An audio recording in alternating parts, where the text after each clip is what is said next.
classes in tabletop game design, beard and skincare alchemy, and the Bardic College of Content Creation.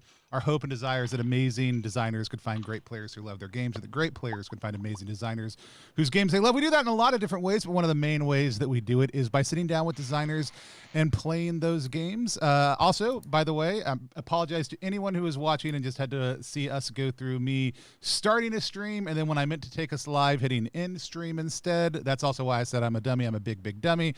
Right at the start of this stream, if you didn't know any of that, now you're caught up with everybody else. With that said, let's hear first and foremost from the creator of the setting we're going to be playing in today, and that is Dan. Dan, tell people who you are, what you do, where they can find you online, but tell us a little bit about DukkBorg.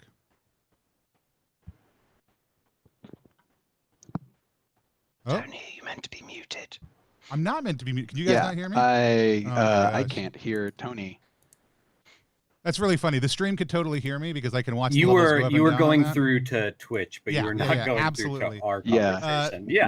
I don't know why that happened. Yeah, this is good stuff. I was a little bit delayed because I got confused, so I opened up Twitch in a different tab, and then I could hear things from the past. That's weird. Right now, so I still can't hear Tony in here. You still can't hear me in there?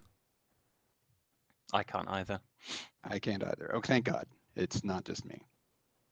So we're handling some AV shenaniganery. If this were a Cthulhu game, this would be no. I have no idea why, but it just dropped my mic for y'all. I have no. Hey, there we go. Why. Yeah. So everybody on stream could hear me the entire time because it's a different mic detecting process, but they couldn't. And now we've gone down to no viewers. That's great. Like that's awesome. We were at 300, and they just all were like, never mind, we're giving up on this stream. Hey. It's a fun one. What I said before I stopped talking and figured out that y'all couldn't hear me was let's hear about the game and the setting we're going to be playing in today from Dan Phipps. Dan, tell people who you are, what you do, where they can find you online, and tell us a little bit about DukkBorg. Hi, I'm Dan Phipps. I am half of the team at Gemroom Games, and we wrote and laid out Duckburg, which was illustrated by any nominated artist, Rob Hebert.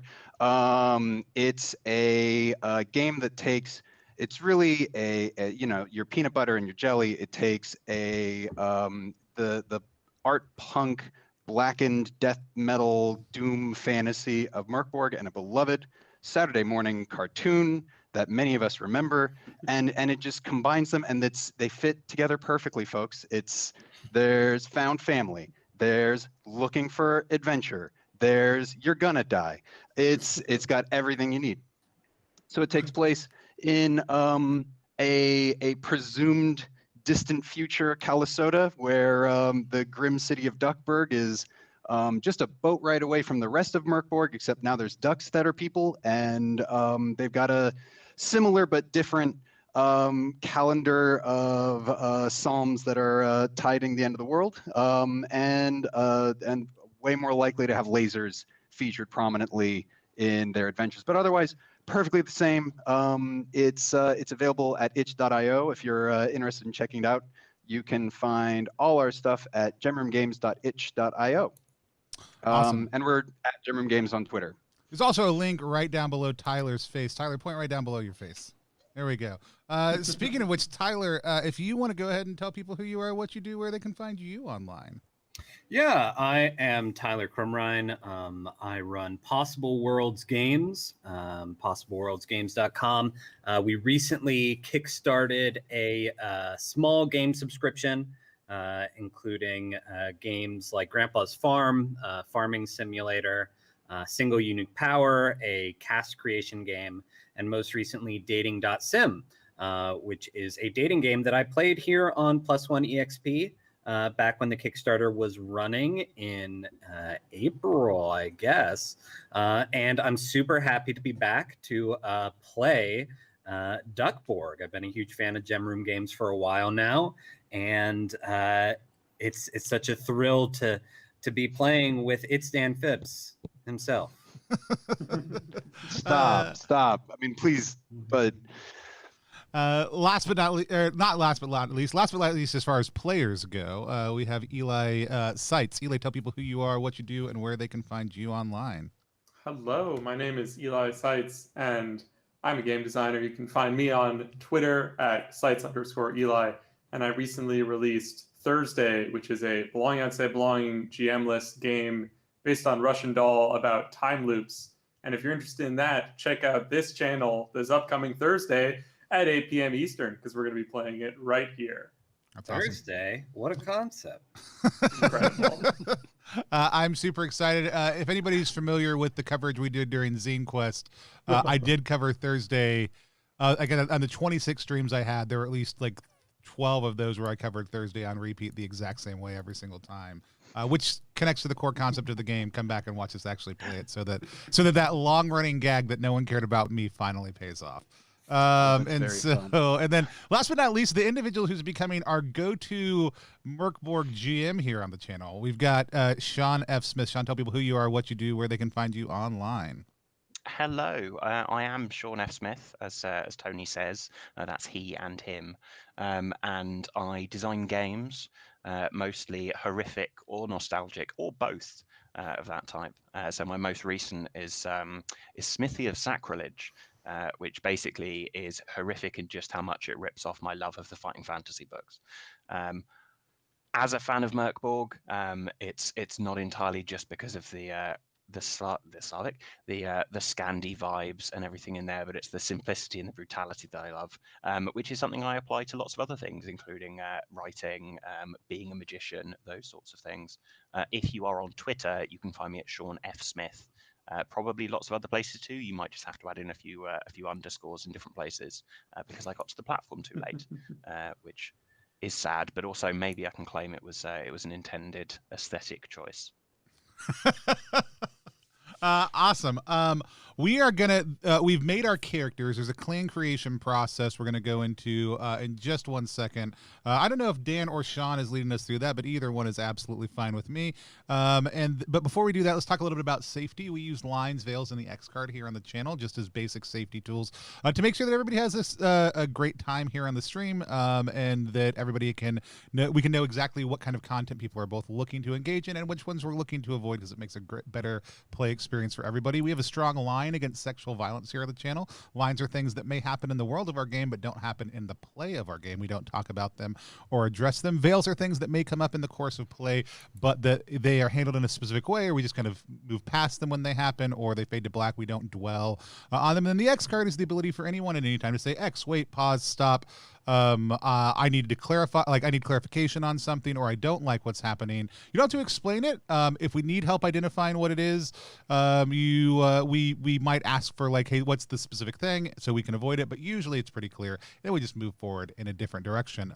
Just FYI, I played games live in person this weekend. I hit the X card for the first time in a long time, and it was just because I was very confused on whether people wanted to narratively go a certain way or what was happening in the fictional positioning. So it's just a good way to be able to pause, stop, but also identify things that are problematic for people and move forward in a different direction. So with that said, does anybody have any lines or veils that they want to add in addition to the one that I've already stated? So we just had a kid about 6 months ago. So I'm going to put I just was there for it. I didn't have to do the hard work at that part. But not a line, but a veil, because I know it's DuckTales stuff. So we've got, your Huey, Dewey, Louie player characters. But I'm going to put a veil out there for any child endangerment. Like that might be a place where I X card for clarification. I don't think that's going to get too real, but I did see the first episode of Perry Mason, and it reminded me that that's some heavy stuff. So that's a veil I might put out there. Cool. Yeah, and then a line that I threw out before we even started the stream, and something that's been pretty common for most of the games that I played, is just line against any kind of viral outbreak. Not really something I'm interested in dealing with in my fantasy playtimes right now. Yeah, those sound great. Awesome. And if more stuff comes up in play, just remember the X card is there. Also, if you really like something that's happening, like, you know, somebody getting eviscerated or whatever, like, just let the GM know so they can add more of that in. With that said, it is Mork Borg, so and we are playing with Sean, so there will be some level of gruesome descriptions that happen. So if we ever hit a limit on those, just let people know what they are. And so with that said, how do we want to handle clan creation? Actually, Dan, how about this? You tell us about clan creation, and either then you take us through it or hand it over to Sean, and then we'll go from there.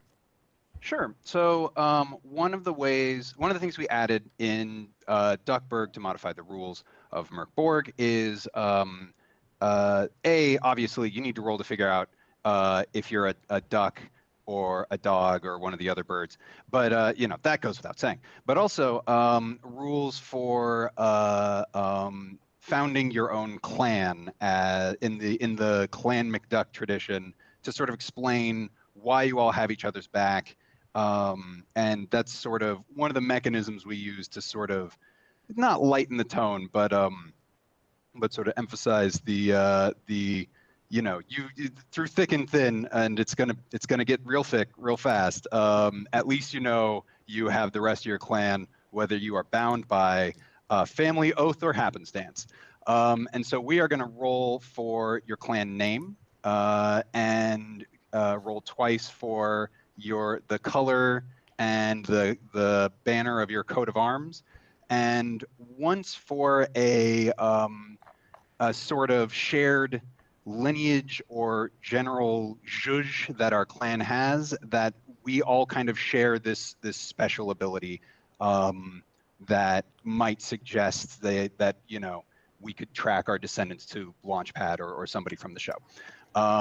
So it's and yeah, and it's got my my favorite table in any game I've ever written. So I'm very excited to go through this list. Sean, do you want me to take us through this, or do you want to start emceeing? I'm happy to MC it if you want to add your essentially director's commentary on why you love these tables as such. Okay, so I'm gonna do one thing at the top. I'm gonna read the text of the clan rules, and then I'm gonna hand it over to you at the very beginning. So, without the ducks of your clan, you would have fallen into dust days ago. You sleep soundly under their watch, trusting the wine from their cups and the words from their beaks. Whether bound through family oath or happenstance, you face the perils of this world together. Their reputations, victories, defeats, and wealth are your own. Look well upon the faces around this table, and know each would risk their life before they would see you lose a feather. And passing it over to Sean. So, let's start off. Eli, could you roll me 2d10? And with this, we're going to come up with the name of the clan. All right. First is a 1, because my d10 only rolls 1s. And a 5. So you are the D driver, the D driver clan. So DE space driver. I'm saddened there's no O on this list, Dan. O is probably my favorite patronymic, but well, when we get to the Kickstarter, there'll be D12s. We got to save something for the stretch goals. Stretch goal number 1: 2 more prefaces. Hey man, we're not proud. We're here we're in this for it's a marathon, you know. Yeah. Exactly. Fantastic stuff. Excellent. Tony, next up. So you're going to be determining what the colors are. So for this, could you roll us 2d20? 2d20. I've got a 9. So that color is Aureolin. I don't even know what that looks like. Color. And then 16. Yeah, we're all about to look up some colors, I bet. 16 is Incarnadine, which actually, so I'm a huge fan of beetles, and the reason that we have that color is because we crush up beetles to make the bright red, so like Cleopatra's eyeshadow, for instance. So that's Carnadine or Incarnadine. Yeah, and then Aureolin? the other one is like it's pretty much the color of my shirt. You have a very Aureolin shirt. It's like an orangey yellow, Mm. like a bit of a Yellow with a smear. It's That's- it's like that. It's a variation that like Mork Borg yellow. Yeah, but to say we ended up with a very Mork Borg palette, which I like. Oriole is very nice. This is actually a very good color combo, I think. It sounds like it's probably there's so many related to the word spooky of colors. gold, I imagine. Sometimes called cobalt yellow. Nice. This may be the The first hardest Mork Borg part- stream where there's ever Yeah. been a big palette color of what your characters are wearing discussion. It may not be also, but it might be. Excellent stuff. So next up, let's go, Tyler. Can you roll me 3d12? And you're going to be determining what a coat of arms looks like. I most certainly can. We got a 2. We've got a 10. And we've got a 4. Excellent. So the coat of arms for the DeDriver clan is a $sign, which beneath it has 2 crossed arrows. And in the background, we have, oh, where's it gone? We have some glaring eyes. That's a nice crest. Yeah. Love it. Fantastic. Like a skull and crossbones, but $1 in arrows. But money. Mhm. I Very, could very definitely good. imagine like the nostril holes of a skull very much being the same lines of a $sign Yeah. with the eyes there. If anybody in the chat is an artist and wishes to sketch it up to put it on the internet, we'll inevitably retweet it as we try and do excessive will. more promo for this. I'll also So, give you $10 because I Oh. believe in paying artists. And so, I mean, I guess I should cap that. If numerous people do it, I'll pick the one I like best and give them $10. And if everybody likes it, I will retweet every single one, though. That sounds worryingly like spec work, but beyond that, next. I like to up, think of it more as so- a bounty board on live streams. So. And finally, Dan, you've not rolled yet. Will you I've roll us a not. D6, and this is going to be our Alright. the weight of its history, and the ability that we have. I rolled a 5. A 5. You can trace your blood, now much diluted, to the merchant emperors of old. Each member of your clan begins with an additional D10 silver, All which you will right. now roll. Mm. Alright. So you are This- very, very rich. Now, is this going to be 1d10 for all of us, or should we each roll a d10? Oh, I rolled the I- D10. I feel you should each roll. I think Yeah. it's All right. it's much more fun that way, because then that way Eli might just roll another 1, furthering his belief in It how the is. dice works. No, I rolled a 9 this time.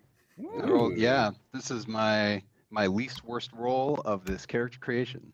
In it for the Got money. 7 more silver. I rolled a 4, so I got 40. Amazing. So that's our clan.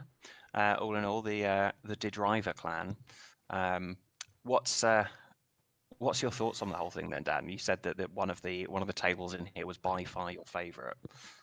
Oh man, the colors we spent. The hard part was getting it down to 20, because there are so many spooky, weird colors out there, and it was like, oh man, is Viridian 2? Are people going to actually know what color they got if it's on this list? Because clearly that's an easy cut. But yeah, this Kali and I spent a lot of time looking up colors like Skoboloff. And I kept going in and being like, oh, I found this really weird one. It's Zafra. And she'd say, oh yeah, it's like a green, right? Or something, who knows? And it was sort of like, yeah, oh right, I keep forgetting you went to art school. Yes, it's but yeah. Oh yeah, we painted one of our rooms saffron. Oh yeah. No, you remember we went and I asked for Zafra. I asked for arsenic on the stucco outside. I Yeah, think the so, strongest move would have been to only pick 2 colors and just make every other color a version of yellow and a version of red, and just see how long it took anyone to notice. That would have been very good. I think by the time we got to Cardinal, the jig would have been up. But yes, I do. I very much enjoy this table. It makes me happy every time we roll on it. It is a wonderful table. Well, thank you. I'm glad. Yeah, no, it's beautiful. So yeah, that's who we all are as a clan. I mean, we, not me. I'm aloof and outside. But that's who we all are as a clan. So I think it'd be interesting to hear who we are as individuals. So let's start us off. We'll do the same order as last time, I suppose. In this case, let's begin. Eli, who are you going to be today? And if this were DuckTales as directed by Guy Ritchie, if we imagine like just a snippet of something that you're doing, and then the camera pauses and it like flashes up with like your name beneath it. What would we see you doing? Yes, I'm going to be playing Maisie the Driver. I am the devotee class from the DukkBorg supplement, and so I'm probably the youngest in the clan. I'm one of the younger children type protagonist inserts, and I think that we see Maisie, whose favorite color is pink, and so has a pink bow in her hair, and she's reading a map but has it upside down and takes a wrong step off a cliff, but then triggers her hang glider that's in her backpack and soars off. What an excellent image that we've got there. Let's pass it on over to Dan. Who are you going to be today?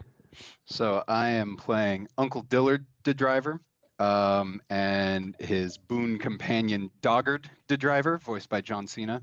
Not unfortunately available to make the stream. We hope you get better, John. Dillard has a real Danny DeVito energy, as drawn by Banks. Just a duck in a lab coat with a bad facial hair situation and a chihuahua under his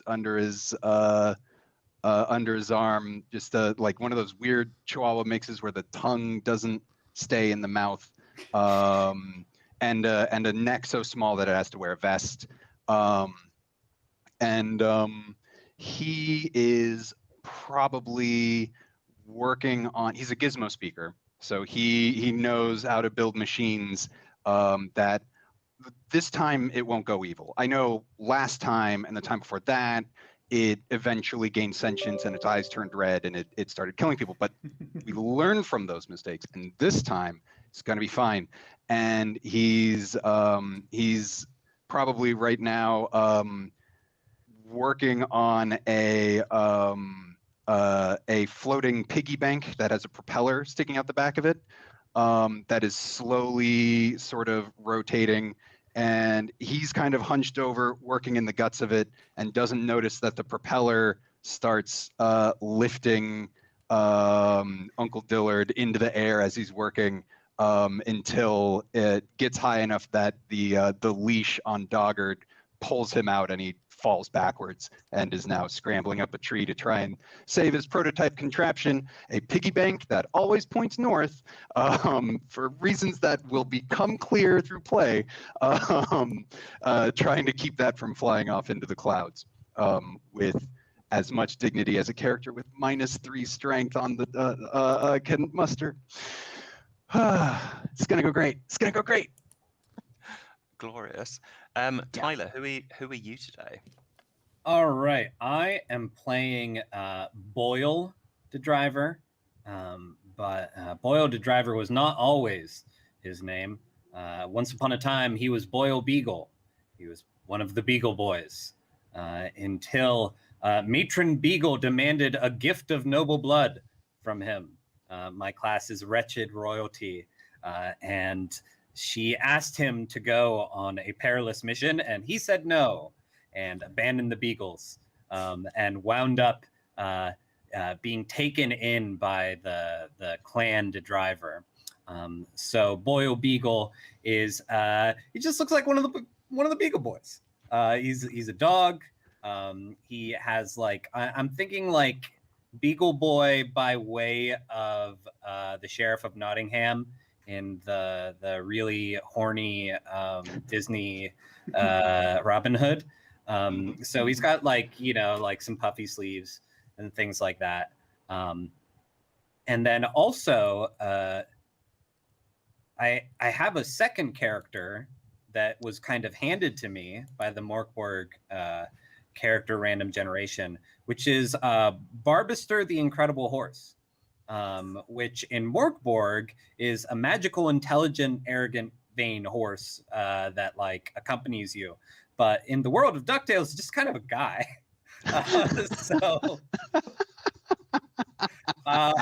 I do have a key question about this. Is he anthropomorphic horse? Yeah, so I like think he that is. Mr. I Bojack think in ours, like he is not a horse to be ridden. He's just like a dude who is a horse. And I'm gonna say that he was like my sworn second, like one part butler, one part protector. I'm gonna say more butler than protector because he doesn't have any stats. So I'm just gonna say that like he's my bud, and he left the beagles with me. And the one other flavor text that the book gives us is that the horse may be smarter than you and is quite aware of this. So yeah, I have a snooty horse compatriot who has also taken the driver name. So Excellent. Barbaster the driver. Who would Barbaster be played by in Oh shoot. in the voice? Presumably we're not doing live action of this because that would be terrifying. I think that like I'm picturing DuckTales, but like they've stunt casted BoJack Horseman, like the animated character, like hit completely different animation style, just like dropped him into the show. It's like, oh hey, it's DuckTales featuring BoJack Horseman. Amazing. Fantastic. And finally, Tony, who are you going to be today? I will be playing. Though I am a member of the House of Clan DeDriver. I'm not a DeDriver proper. I am playing as the Oath Sworn Titan. I am the lawyer for the clan. For the Clan DeDriver. My character's name is Dr. Lawyer Esquire MD. And as your attorney, I'd like to remind you that anything you tell me is privileged. I commend you on your foresight. My expertise is doubly important in a lawless land such as this. By the phases of the moon, I swear that the law will always be at your back. And I, I've got a little black book full of dastardly contacts and whatnot. I am also a hulking mass of a Dr. Lawyer Esquire MD for the Clan DeDriver. I have a big long sword strapped over my back, armor, and a shield as a driver, as a DeDriver lawyer must, because I feel like there's a lot of trial by combat in the DeDriver law proceedings, and so yeah. I think for the scene we see, we see like a patient bleeding out on a table while Dr. Lawyer reads a law book over the top of their body, and then we see a legal, like, then we smash cut to like a legal, like a courtroom where I've got an anatomy chart next to me and I'm pointing at different parts of the body. But it's just like a trespassing case, so it has nothing to do with what's at hand. I'm not really good at. I might be fine at either of my roles, but I never seem to know exactly which one I'm supposed to be doing. That's the important thing of not gating one bit of information to solely use in a what is it, domain dependent learning. Yeah. And the ability to split them across both is really important. So that's us today. And I will read the title crawl, which is probably my favorite piece of like bulk of writing from your book here, Dan. So I at least get to say I like this solely because of the final line, and also in honor of David Tennant, I will be putting on an absurd Scottish accent at various points. I do have Scottish blood, but also I'm very sorry to everybody from Scotland. Stand you now before the broken concrete and shattered glass of Duckburg, heavy with history and trial. The old tales speak of a gleaming city by the sea, prosperous beyond all need, the jewel of ancient Calisotta. Under the sheltering wings of Scrooge, the greatest of the merchant emperors, the metropolis knew only happiness and wealth. your own travels tell a different story. And that's the story we're going to tell today. So we are here. We're in the in the grounds of the De Driver Mansions, which are almost like choking Gothic things.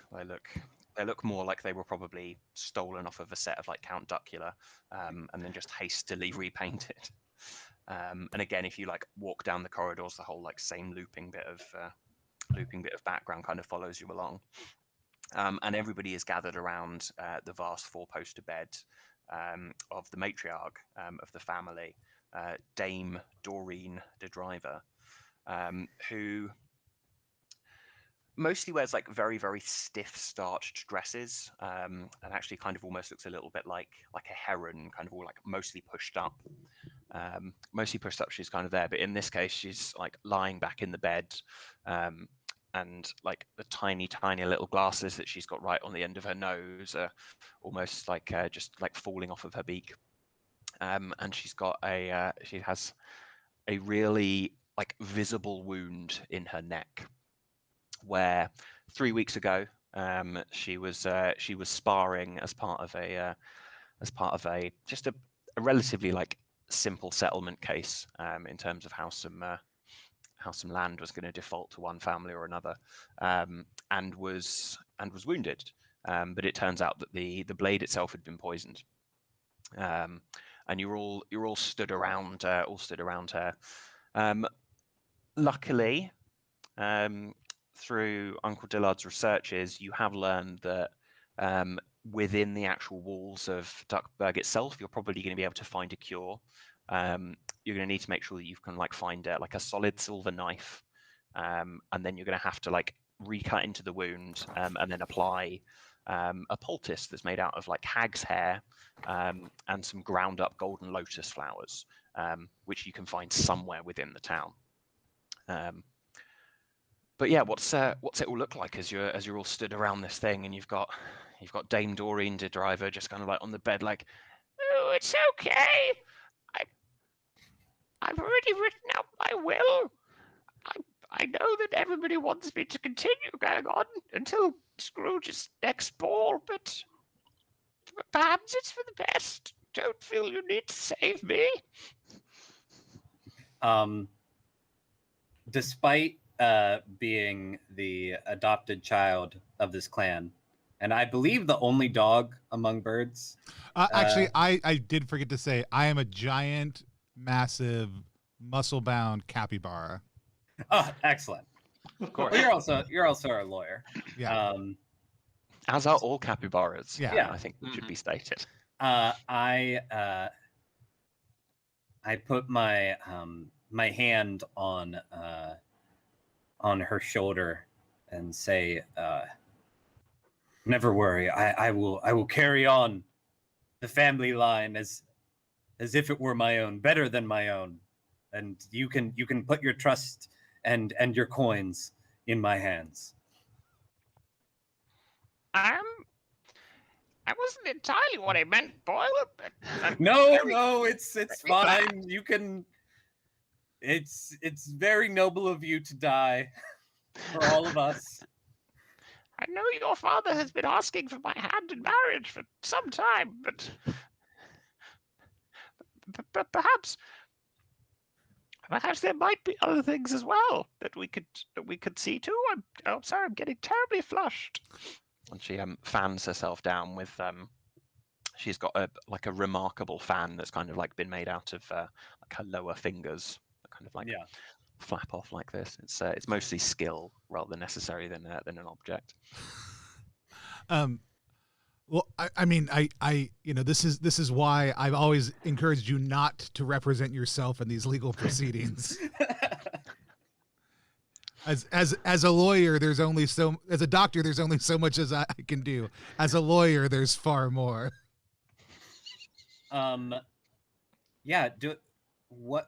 Do we have any sense of like who's in her will or what the conditions of the will might be? Anything like that? I'll be honest, that wasn't the part of the adventure that I planned. Make it Does up. she have a No, beloved cat? I think I just want to make sure that, like, if we're gonna save her life, what's in it for us? How about this? I'll also say this. As the family's lawyer, I absolutely am willing to pretend like I know that information consistently to everybody else, even though I have no idea.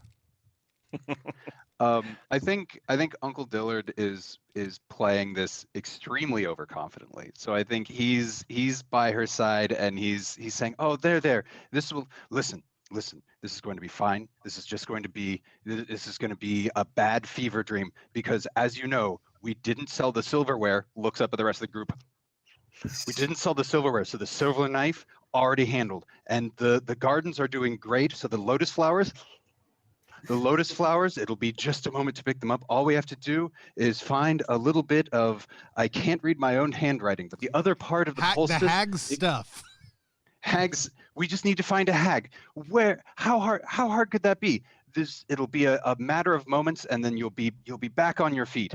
And then turns around and does not a very good job of the sort of like, this is oof. Okay, I mean, maybe. But there are plenty of hags in town. That's what you say at every ball, right? Right, Dory?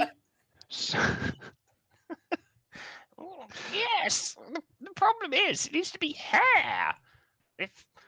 If your book's correct here, Dillard, it's got to be hair from a hag, not feather.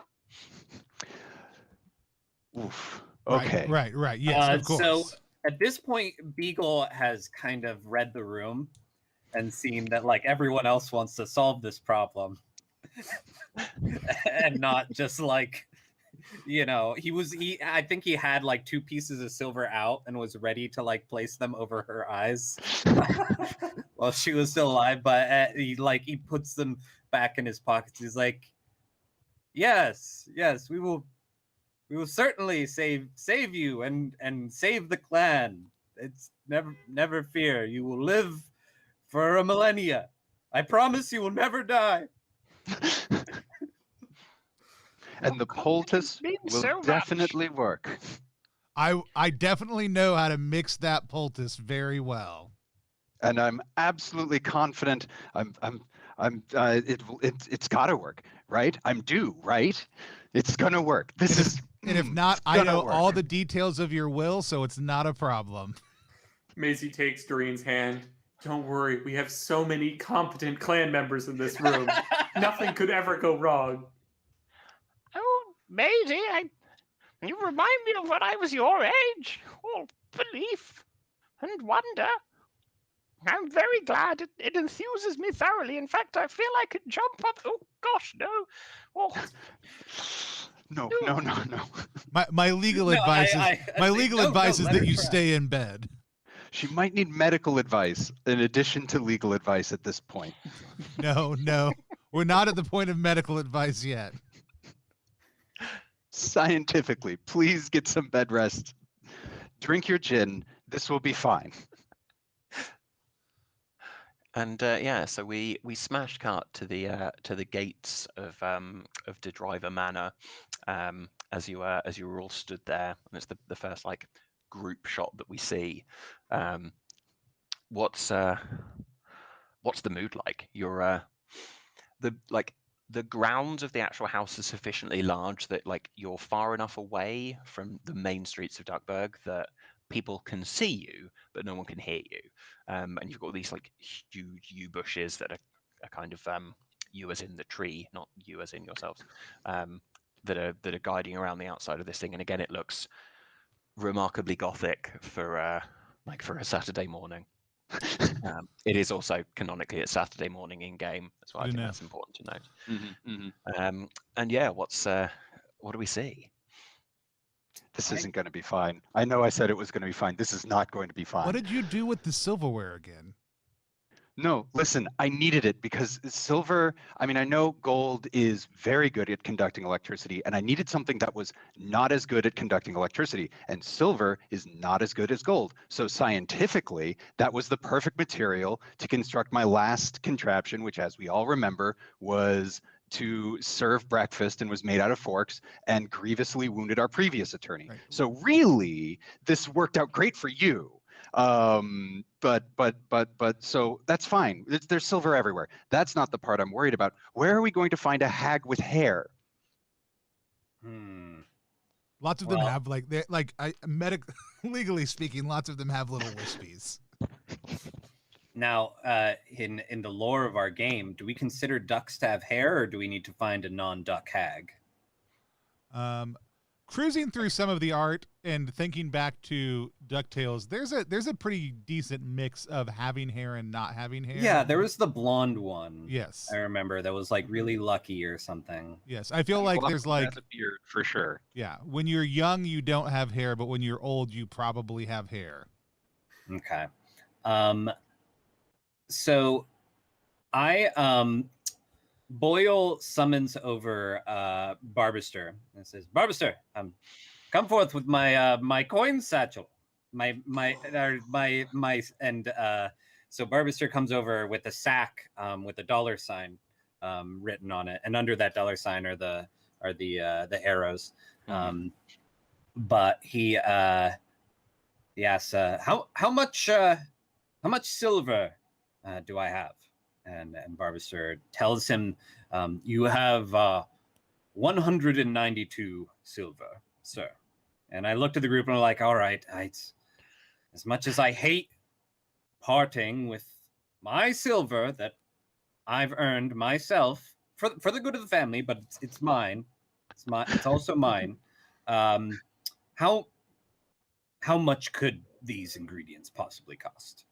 It's buy a silver dagger, buy some golden lotus, and I'm sure we can bribe a barber or something for some hag's hair. I mean, medically speaking, silver knives are widely available. Hag's hair, I mean, if we can find a hag, we could probably make that work. But then the rest, I actually don't know how easy it is to find silver lotus. Do we know someone who would know? I expect so. I have a list of I have a black book filled with contacts. Let me open it up and find my back alley silver lotus dealer who I helped out of a scrape with the merchant emperor recently. There's no mechanic for this. It's just a thing I have, so I'm just very excited to use it. Let's have a think. Yeah, so your black market horticulturalist, yes, is an implausibly tall, like albino raven, like very, very, very thick, like quite stubby beak. Looks a little at a first glance you'd almost imagine was sort of like an osprey or something similar. It's hard to tell whether or not they actually like intended for that to come across. But our horticulturalist, a man called Alan Titch. Alan Titch is a relatively tricky person to track down, mostly because the nature of the kinds of things which they sell shifts around a little bit. But you do know, well, in fact, all of you will have heard of them. I'd say Maisie's probably got the strongest opinion of this person, despite never having met them. What's Maisie's view in terms of what their addiction or vice is? By this I mean Alan Titch, rather than Maisie's vice, which presumably is adventure. Yes, that is correct. I think that Titch, I haven't met him before, but I've heard that is, I've heard that he's really he's a raven, but he doesn't like shiny things. He's really into green things. So anything that's green, that's why he became a horticulturalist in the first place, is because of the plants. But it's not just like anything that, like, it's not just any green thing, but it's things that shouldn't be green that are green, because invariably they're so much better, and not that like old copper that's kind of like gone a bit weird with age. No, it needs to be something that is implausibly green. Yes. Do they? I mean, I understand that it's implausibly green. Do they hang out in the wild woods a whole lot because that's there's like the moss out there will just cover stuff with green? Yeah, there's like a certain amount of that, and also it doesn't tend to be the part where like Scrooge's enforcers tend to wander around like insisting that there's the right amount of taxation done, being a like expressly a wild space.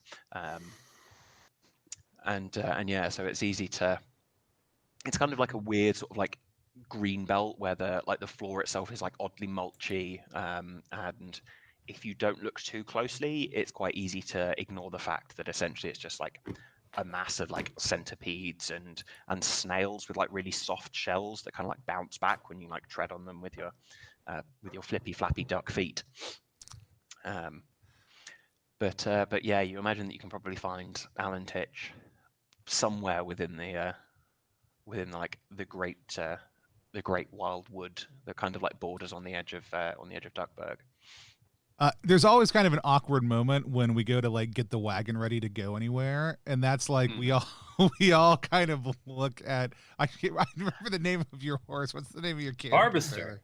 Yeah, Barbaster is sitting in the wagon. I remember the name of. I remember the name of Barbaster. What's your character's name? Oh, Boyle. Boyle. That's right. Where we all kind of look at Boyle and like are you gonna ask Barbaster to pull, or how are we gonna do this? Yeah, I think that like we all head over to our carriage, our wagon, and like Barbaster is like, well, all right, and he climbs in and takes a seat, and you know everyone kind of looks to me, and I go up to him. I was like, hey, Bud, you know, it's like time is kind of the essence here, and you're just so strong, and it's just like the harness is already like it's your horse size shaped. So if you could just like do us a favor, and I Barbaster, I feel like this is a conversation that happens every time, and every time I'm like, you know, next time like we'll pull it and you can ride. And so he's like, oh, all right, sir. Okay. And he goes and he straps himself up and he says to everyone, all right, climb on, everyone. Let's get this over with. And yeah, and we see a montage of you like careening through the streets, and there's a point where the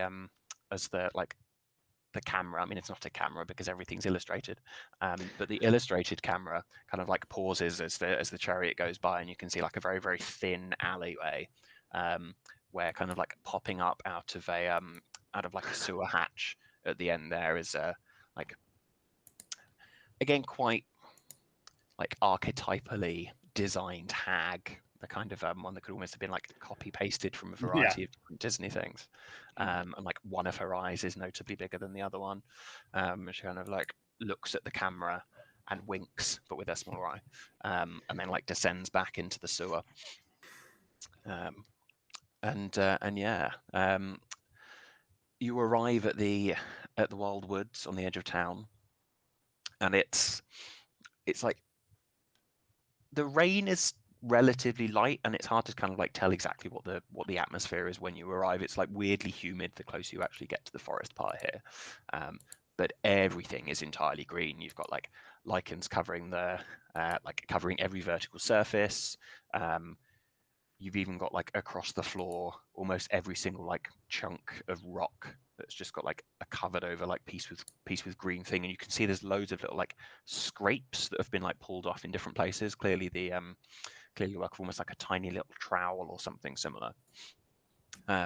In the distance, you can kind of hear like almost like a clattering sound, like someone's kind of like taken a load of bones and like accidentally dropped them down a staircase. Is there anybody who's got a positive presence score? Hey. Dr. good. Lawyer Esquire MD would recognise the sound. Do you want to give me a presence roll? No, he doesn't. Just because I'm a doctor and a lawyer, I am a she. So she rolled a 2, and which is a 3 modified, does not recognize the sound probably. It's I heard something. Yeah, it sounded like someone dropped a xylophone. She's definitely able to recognize where the noise comes from, but that's about it. And also, it's although you can like spot where the place is, it's not the noise that you're expecting to find Alan Titch. Yeah. Alan Titch has kind of got like, when he's excited, he's just almost got this like bark of a kind of like really loud noise that he makes. I think it says something over there, but Alan just kind of goes like, "Arr, ah, ah, ah," whenever he gets excited. So I don't think that was him, but I'm gonna go check it out. I say, hold on there, Dr. Lawyer. One moment. Esquire MD, thank you very much. Oh, I'm so sorry. I'm so sorry. So Barbaster has just unhinged himself from the carriage, and I go over to him. It's like, you're my oldest friend, right? You're my dearest friend, and I was just wondering, would you mind just like checking behind those bushes over there for us real quick? It really mean the world to me. If just how it's, don't tell them, but how secretly I'm such a coward, and I would feel so much braver if you would just take a peek for us. So I would like to send Barbaster to investigate this sound. And he almost with a sheer like sense of just being like significantly resigned, like wanders over towards it. And Tyler, could you roll me a D20? Most certainly could. For Barbaster. I got a 2. Two's all the way down, baby. Love it. So as you're watching, Barbaster kind of like wanders across, like moves. Are these full on hands, or have we got like partial hoofs? I'm gonna say like hands up top, hooves at the bottom. Okay. But like quite chunky nails as well. Yeah. Like a certain amount like of, maybe kind of like maybe more like hooves with like thumbs, so you can like hold on to like a things. cloven hoof, except for the clove can then like grab things. Like semi prehensile. Yeah. There's lots of folk horror stories with this kind of anatomy that we've got here. And so he kind of like pulls aside this branch to kind of look behind this bush, and a cloud of probably about like 6 or so magpies, regular magpies rather than like anthropomorphized magpies, because if there's one thing, it's like an inconsistent thing whether or not something is animal mode or human mode. Yeah, of course. We'll run into the anthropomorphic magpies later on this episode. And oof. Love an oof. Love it, yeah. Yeah, I may have rolled Love that for us. a 6. Okay. Which is the amount of damage that Barbaster takes at this point. He's just like, all of these birds like smash into him at the start, and you're just like careers back open and over. And Legally speaking, that looks horrific. What's everyone's reaction? Because I think in a moment I'm going to suggest we call it a brief break so I can go and like recharge my glass. Sure.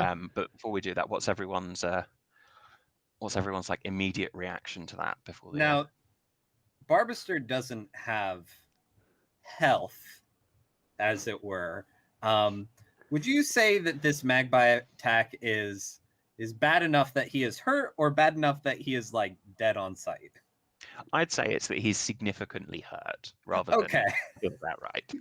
So he's down to 1 hit point now. He gets pummeled. He like flies backwards, falls down on the ground, and I just nudged Dr. Lawyers. It's like, see, you almost pulled that branch back. That would have been awful. I think Uncle Dillard immediately starts saying, wait, I have something for this. I have a bomb. And he's like reaching through his sack and looking for what is functionally a mason jar full of nitroglycerin, and very haphazardly is like throws a half-eaten sandwich. I've got 2 days worth of food. So he throws 2 days worth of food behind him in the sort of cartoon sandwich and like leg of turkey motif behind him, throws Doggard out of the sack behind him with a cigarette hanging out of his mouth, and throws the bomb, but then turns around and sort of does that like and holds it up like, I have a bomb, get out of here, birds, I have a bomb. You don't want to mess with a guy with a bomb. I'm a scientist. And Maisie yells and runs forward to try to drag him back from the attacking magpies. No, it's okay. I have a bomb. You don't need to drag me back. I can be trusted with this bomb. No, I'm not dragging you. I'm dragging our injured friend. Oh, okay. Never mind. I just assumed. Uncle Dillard keeps on jumping in the way of you trying to drag me back. No, it's fine. I keep gossiping. I'll scare them off. Stay back. You shouldn't get close here. Someone has a bomb. Oh no! I think Dr. Lawyer Esquire MD unsheaths their longsword and says, "Looks like it's time for someone to take their medicine." Oh, that's very good. Oh, beautiful. And yeah, the credits don't roll. That'd be a terrifying. we go to commercial. But yeah, we go to commercial. So we'll take a 5-minute break. But here's the question: who has to tell us what the commercial was when we get back, Sean? I say it should be. I've got an idea. You got an idea? All right. So Tyler's I'm gonna say yes. It should be I've got a pitch for when we get back. Tyler's gonna bring us our first commercial when we get back. So we're playing today DUKK BORG, which is a Mork Borg compatible supplement that takes you into the world of Calisotta, which is a place of race cars, lasers, airplanes, and we are adventuring trying to save the matriarch of the driver clan before she perishes underneath possibly our help, but also possibly the poison that somebody gave her a couple weeks ago. So we'll be right back to continue playing shortly.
Hey, for anybody out there hanging out with us right now, I just wanted to remind you that everything we do here on Plus One EXP, we like to do for free whenever possible for the creators. We don't think that smaller, independent, or first-time creators should have to pay to have professional quality content made for them, even if the beginning of the stream was, you know, a little bit of a mess. If you want to help support the stream, consider becoming a content champion. You can go to kofi.com/plus1exp to check that out. If you're watching on Twitch, there's links down below, or you can go to the address on the screen to help become a content champion. Now that Kofi has released some different tier things, we're going to start some giveaways and other pieces over the next few months, but anything you can do to help us consistently pay our graphic designers, staff members, other things like that, it helps us devote more money and more energy to paying them above a just wage, and then also helps us create more content in the future. So if you want to help us build the channel, please help support us out over there. Also, just a reminder, we do have a couple other actual plays coming up. We have this Thursday, we are playing Thursday with Eli Seitz, who is on stream right now. We'll have them talk a little bit about that game at the end, but it's Russian doll inspired. You're stuck in a time loop until you have an epiphany. I am super excited to play. That's this Thursday at 8 p.m. We also have next Saturday another Mork Borg adventure called Kennels of Carnage that Sean is going to be back GMing again. It's from a Polish designer who has created it. It's going live on Kickstarter, I believe, later this week. And so please come back and join us for any of those streams, and we will be back in just one moment.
All right, great. Thank you very much. No problem.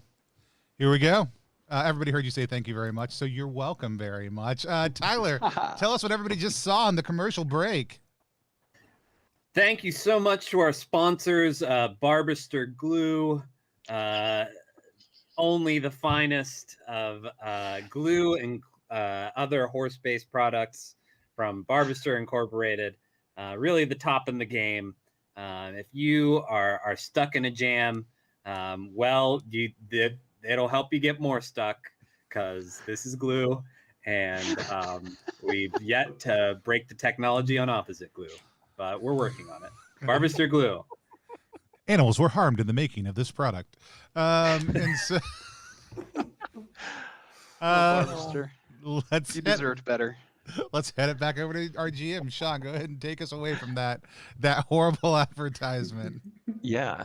So at this point, we've got it's just a huge cloud of a load of magpies that are like aggressive as all hell. You can, maybe it's just because of like there's so much green around, like their eyes look like they're kind of like growing like vivid red. Their beaks surely like longer almost than their wings, and look like massively razor sharp. And as they flap their wings, there's the beautiful iridescence of all of their overwhelming colours, as they're stood there flapping around the slightly prone and shocked body of Barbaster. And yeah, we've currently got Uncle Dillard holding a bomb, ready to throw that. We've got Maisie rushing forward to try and rescue Barbaster, and we have Dr. Lawyer Esquire MD having drawn her sword. So let's see who gets to go first. In Mork Borg, the combat is quite quick and quite weird. The initiatives rolled each round, so I roll a d6. If it's low, the monsters or the antagonist will go first. If it's high, then the players get to go first. Players make all the rolls, so you'll roll to attack, and you'll roll to defend. And as and when things come up, we'll see exactly what happens. But to begin with, it's your turns, so you can take that in whatever order you wish. I imagine the closest is probably Maisie, so we could start there, but we could theoretically start with anywhere else. But yeah, what do we do? I think Maisie will go first and try to swoop in and pull Barbaster out before Dillard throws that bomb. This is a good plan. And preferably not the reverse order. I think that's quite an important thing. What's your tactic with that? So obviously you've got a large horseman who's kind of here, fairly heavy. Yes. And are you smallish using your duck? Yeah. What's I think that Boyle would be willing to assist. Okay. You know, I think like his like better angels get the best of him after he sees like, oh no, well, if this duckling is gonna cowed help. into action to see Maisie just Right. tugging on. I mean, I guess he is my Barbaster. only and oldest friend. So like probably do Maisie's kind something. of like got hands like wrapped around Barrister's mane, and her feet are just like skidding on the floor, and there's this like tiny little snail whose shell just keeps going like bloop, bloop, and like denting down as you're kind of like stepping on it. So whichever of the two of you has the higher strength, I reckon will make a roll against 10. What's Maisie's strength? I have a +0. I Nice. have a +1. Excellent. Hey. So yeah, so the two of you are working together, which makes it a target of a 10 you're looking for, and you're going to roll a d20, add your 1, and see what you get. All right. And is this over or under that I'm trying to roll? You're I trying to guess roll over if over. I'm getting a plus. Yeah. Should hope so anyway. I rolled a 3. So 4. So you're like working together, like you will, by the end of the round, you will have got all of the way away. But of Okay. course, at the moment, there's still all of the birds there, and quite possibly, well, what's happening with the bomb? That's an excellent question. So, yeah. So the plan was to throw the bomb at the bush, and let God sort him out. However, at present now, it's gotten a bit more complicated. In that I think there's now not one, but three of us in the melee right now, right? Mm. Yeah. So I feel comfortable with Uncle Dillard being a giant mess for Uncle Dillard, but I don't think we need to bring the stream to a close this quickly. So, Is there a way for you to like distract them, like pull them away from us? well, so what I was going to do is I was going to command Doggard, the small but vicious dog, to sick him. And the all of the, I mean, if you've been bitten by a Chihuahua, those teeth, they're needly. That's not good at all. And see if that could help you get some clearance and maybe pull out. So short sword in one hand, bomb in the other, sending the dog into a fight. I feel like this is a good overall portfolio of options, and I know which way is north because of my propeller-based piggy bank. So I got that going for me too. But yeah, basically, as far as actual actions, I send forth Doggard to go bite a. There were magpies, you said? Yes, yeah, they are. Yeah, a photorealistic magpie. Amazing. Yeah. So as he runs forward, do you want to roll a d20 for his Yes. attack? Animals and other things do not add anything to their rolls in Mork Borg. Okay, so a flat d20, which is good because if that dog borrowed my strength, it would.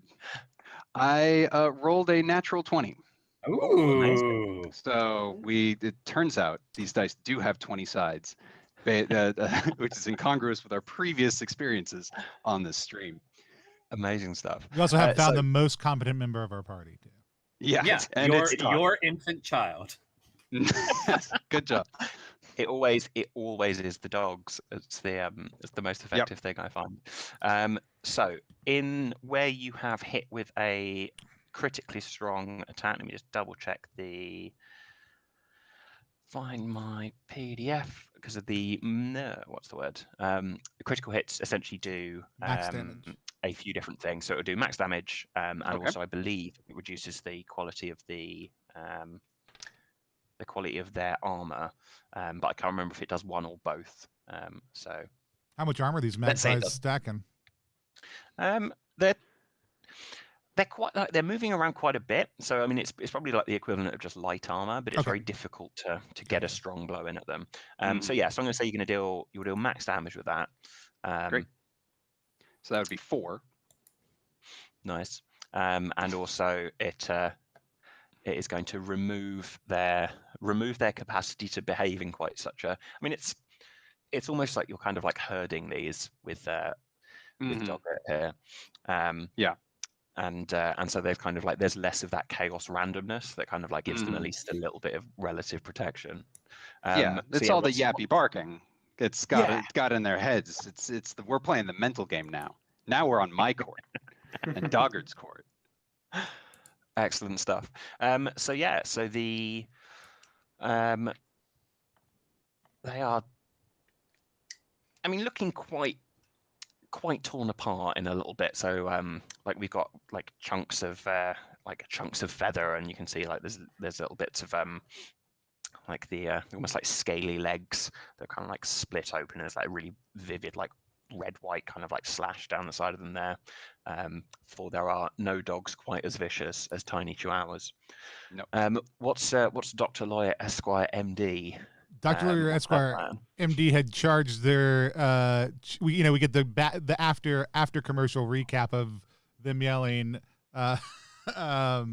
it's oh man, I said it really good the first time and now I can't remember. It's time to give them some medicine.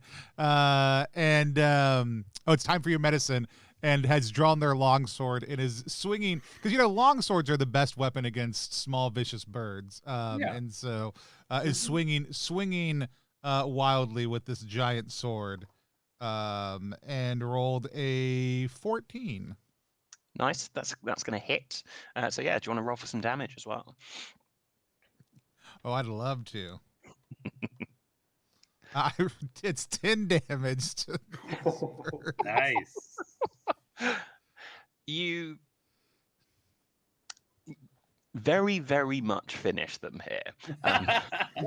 What does it look like? I've got a potential idea, but I'm also happy to throw I think it is like side. classic, like swinging around. And if you didn't know better, you might think that Dr. Lawyer Esquire MD, that she had never used a sword before. But the effect is still quite dramatic, as these birds just kind of get smashed out of the air into trees. She like surveying the carnage afterwards says, "The cold hard edge of medicine." Tony, real quick, would you say that your attack was like a hurricane here in DUKKBORG? My attack was like a hurricane here in DukkBorg. I just We're wanted on the outskirts of to the check. Duckburg municipal area. Yeah. Oh, amazing. So they in this like flash of motion, and almost like the sheer hurricane energy of your swinging sword, there is then just like a calm that just settles across the entirety of this like wooded clearing, and Barbaster's kind of like lying there on the floor, loads of like spike holes in his front as he's kind of like just a little bit saying, did I do well, Master? I think as he asked this, Maisie and I have gotten him over to the cart, and we've put him in the back, and I say to him, "You did very well, Barbaster. You may ride in the cart now." You're welcome. Thanks, sir. I mean, really, I have some it notes. really was no problem. No problem. I didn't like. It's no big deal for me. I come over, I check all of Barrister's wounds, and I go, look at everybody, and I say, like, in my mind quietly, but very much so that Barrister can hear, legally, there's nothing I can do for this horse.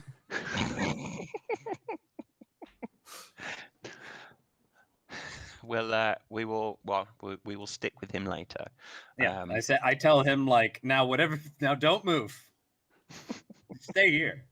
You've caused us enough trouble already. And He's so reckless. I flipped through my like black book of context, and like we like zoom in.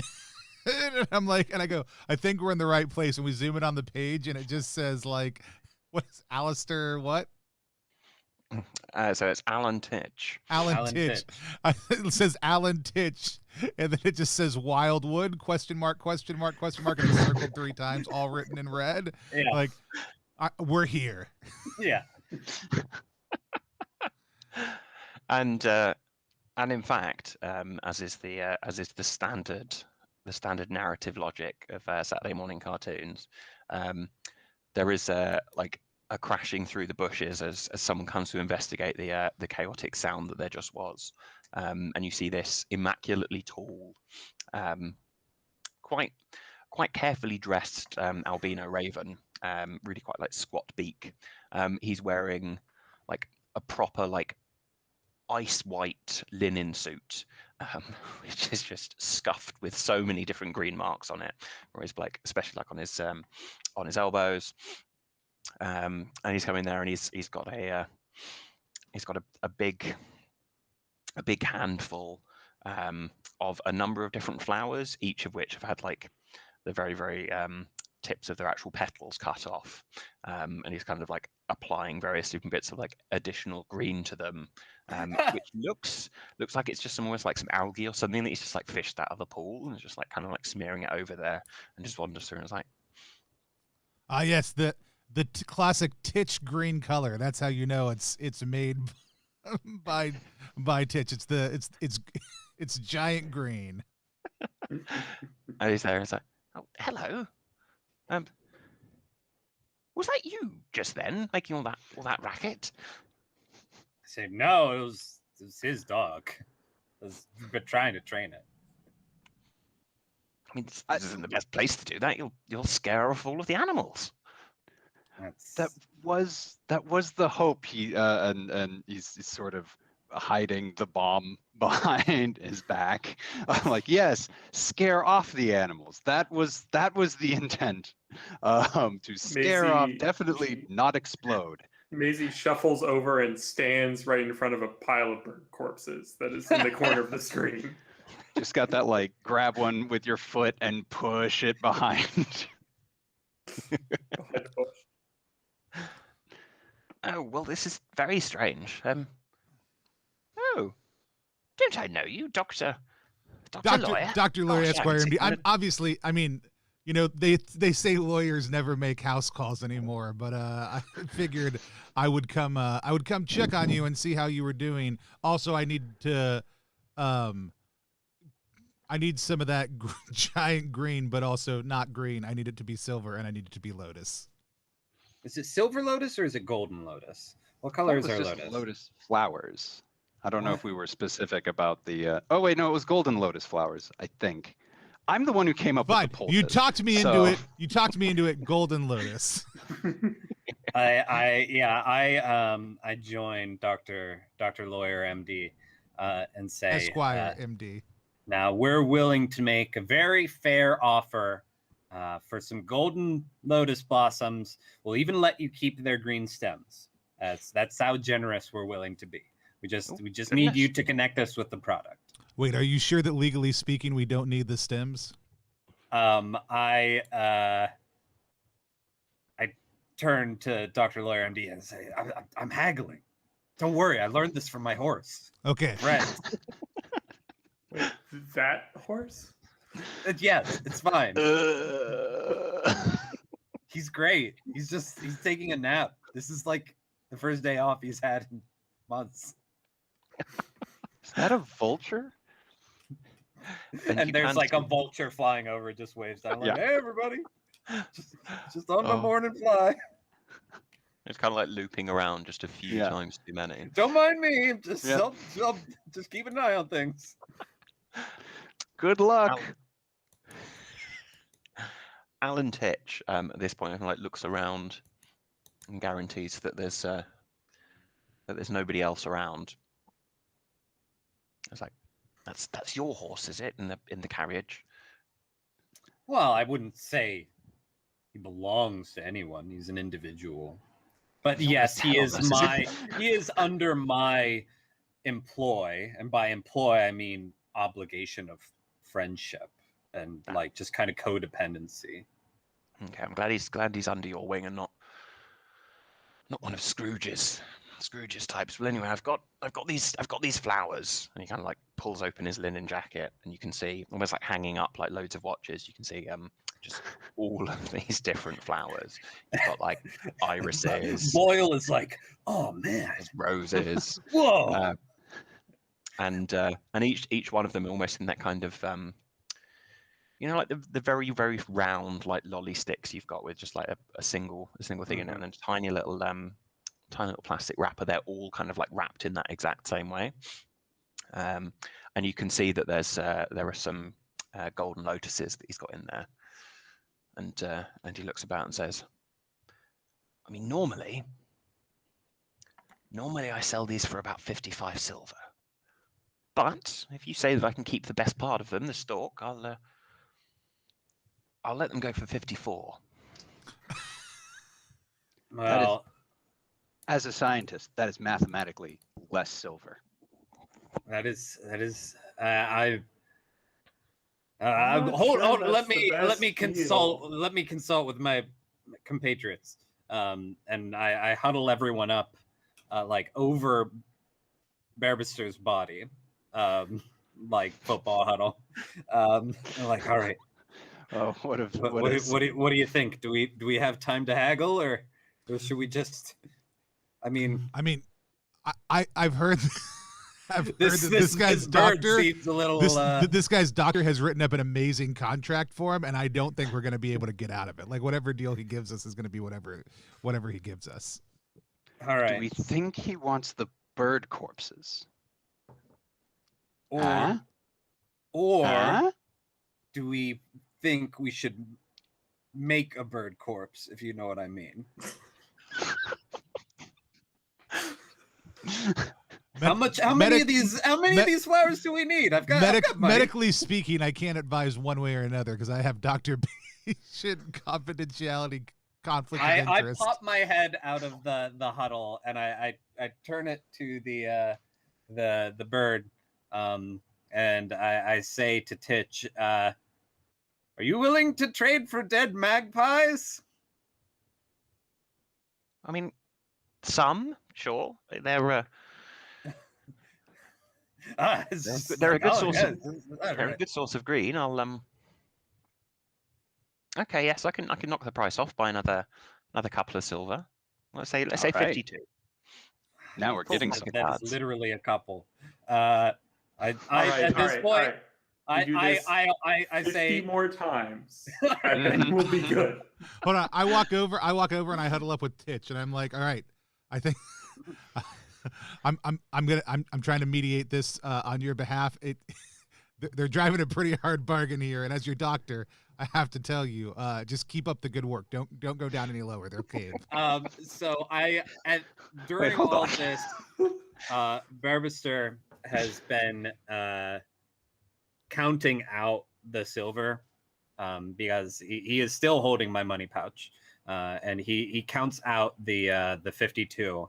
And I ask Maisie to grab a couple dead magpies, and go over and say, oh, you drive a hard bargain, but we're in a hurry, okay? So here, and you wouldn't happen to have seen any hags recently, have you?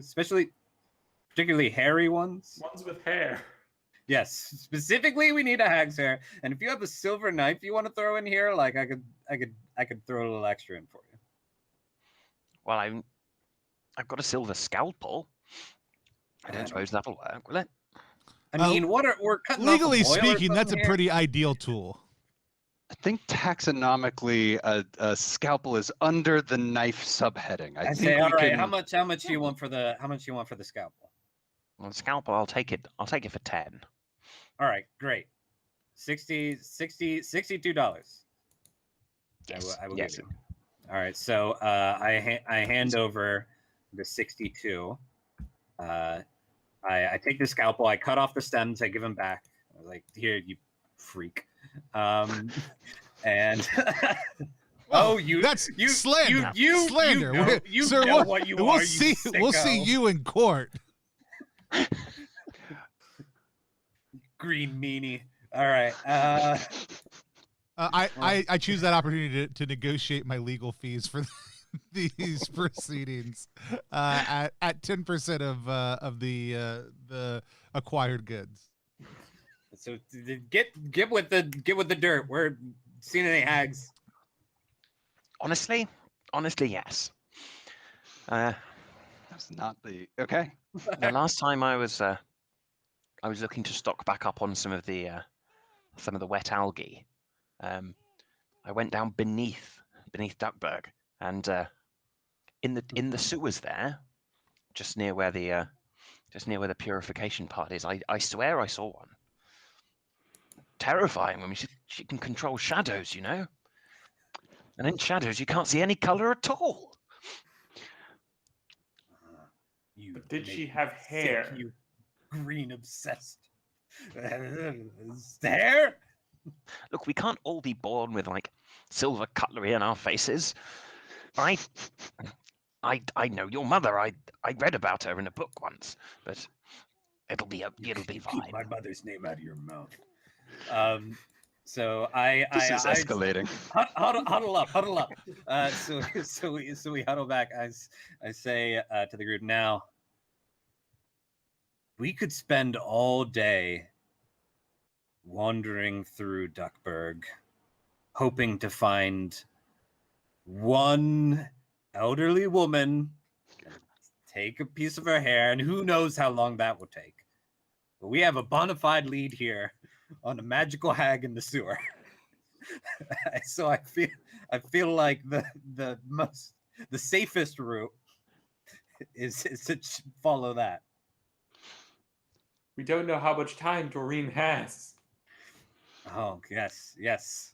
And you can the camera was like cuts across to her, and she's sat up in bed and she's eating like jam sandwiches, but she can't open her beak up very wide, so she keeps trying, and then gets them and just like smashes them flat and just kind of like just pastes them through her mouth. I put my hand on Maisie's shoulder and I say, "You're right, Maisie, and we all definitely don't want her to die, right?" Legally speaking, Just checking in. she probably only has hours to live. That is how we all feel, that we don't want her to die. It will be extremely embarrassing if we came up with a plan to save the dame's life and then got everyone involved and got a horse murdered, and it doesn't work. So we really... Barbaster is just like... Knowing- I feel like we all agree that the most important thing is that it's our reputation on the line as a group, and we really need this to work, or else it's going knowing to look exactly very... what's in the will. I think two of you will be very upset if she dies. Okay. Ooh, can you say which two? Two of the people right here, yes. Oh, That's not... Let me go check in with my client, and I I would want... say, well, one of them's definitely Barbaster. I was gonna say, so Maisie and Barbaster. Yeah. All right. Well, I say thanks for nothing, jerk. And really unnecessary. It's been very helpful. I say, well, I just called him a jerk, and then I look at the cart and I turn back to him and was like, "How much do I need to pay you to pull this cart back to town with us in it?" For you, sir, no price could be too high. So 10 silver. 20 silver. Go on then. Okay, Yeah. fine. So Dillard grabs the cart and begins, that we zoom in and there's straining and there's sweating, and then we zoom out and there's just feet moving and the cart going absolutely nowhere, and just a small rut being made as the cart has not moved even an inch, and it's very embarrassing. 30 silver. No, I've got it. 40 silver. And yeah, he I removed the parking brake, and it just starts easily gliding forward. Oh yeah, I was like, oh well, never mind. You lost your chance, jerk. We get a little not a star wipe directly, because it's the like it's the eyes and the dollar sign and the kind of like the crossed arrows. We kind of go and what's everyone's first impression as we're like watching in and you're like lined up in this sewer, just there under the ground, and it's again like no one can smell things through the telly. Every now and then you can see like it's mostly like darkish water there. There are like strange like almost like eel-shaped stains that are kind of like floating down the water, but that's the sort of level that we're going here, and you can see like the stink lines, but you can't actually smell the stink. I don't know if ducks can smell particularly well. I genuinely Dogs don't know. can. Dogs can, yeah. My senses are assaulted. Now I have to Google duck and capybara sense of smell. Dard so- and Boyle exchange a meaningful look. So yeah, what's well, let's say that we've got probably as being both the smallest and also most aware of like mechanical stuff directly, with a like, I mean it's very difficult to use a hang glider backpack under the ground, but still, let's say if we've got Maisie at the front, what's it look like as she's like leading the way? Well, I think Maisie's also at the front because in her backpack she has a crowbar, which she's just used to pry open the gate to get into the sewer as we're breaking in here. So it's just like we see that padlock snap off, and Maisie opens the door and holds it open for everyone to go through. I am. I don't think Barbaster would be with us. I don't think he's up for it unless he's limping along. I have. I am cowering behind Dr. Lawyer MD Esquire, but I have my my dagger drawn. I have a small dagger with me. And I am nervously looking back and forth. Usually I don't go adventuring without Barbaster. Mm-hmm. He gave you one piece of advice. It's like, and I ignored it. in a hoarse whisper. What was the this is the other part of my enjoying running games here, is trying to cause as much like mental damage to Dan just through making bad puns as possible. So yeah, what was the advice that you ignored that he gave you before you left? He said,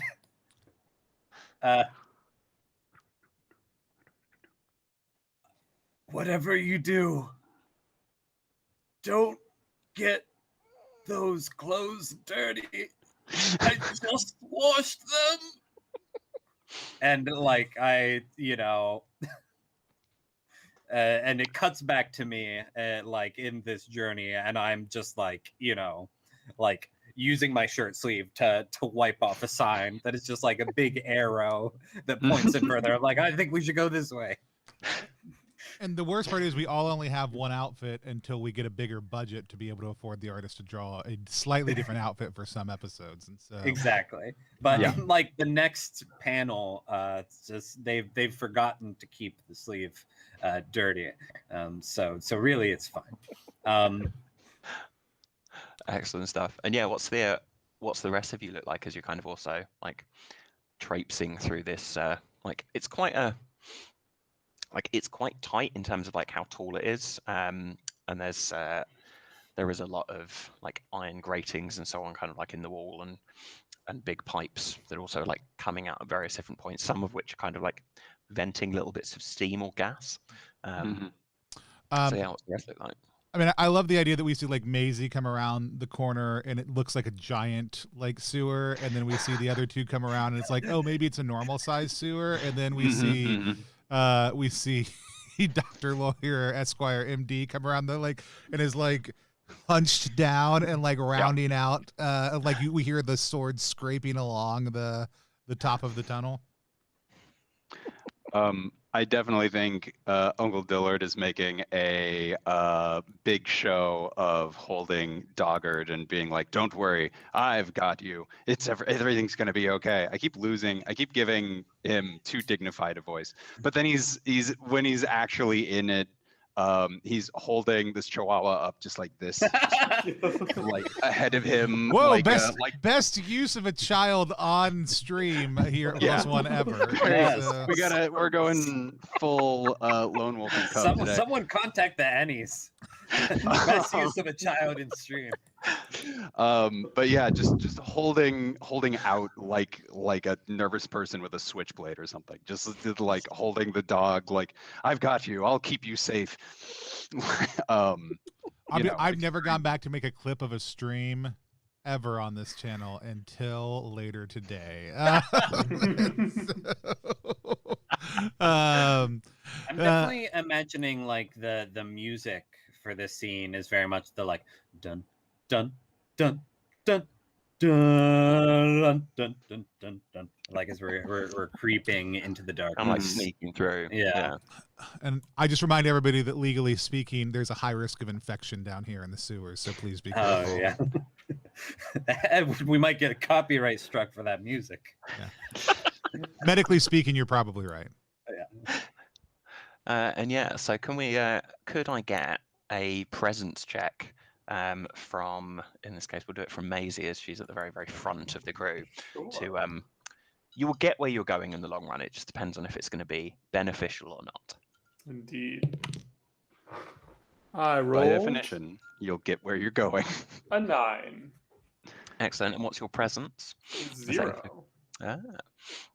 So, what's I the think your first? presence goes down by 2. The DR goes down by 2, That though, is because you're true. so precocious. So Ah. that does help things 2 times, or 2/20ths of a roll. Anyways, You rolled the equivalent of an 11.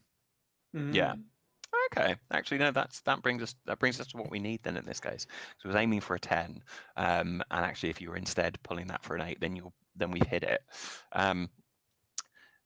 We see, and it's later revealed to almost have been just like catastrophizing on behalf of Maisie, thinking this would be the absolute worst outcome, which will not happen. But what was Maisie thinking the worst possible outcome would have been that we, the viewers, think has happened for a moment before it then kind of like bubbles out of her brain, and then we actually see the better situation.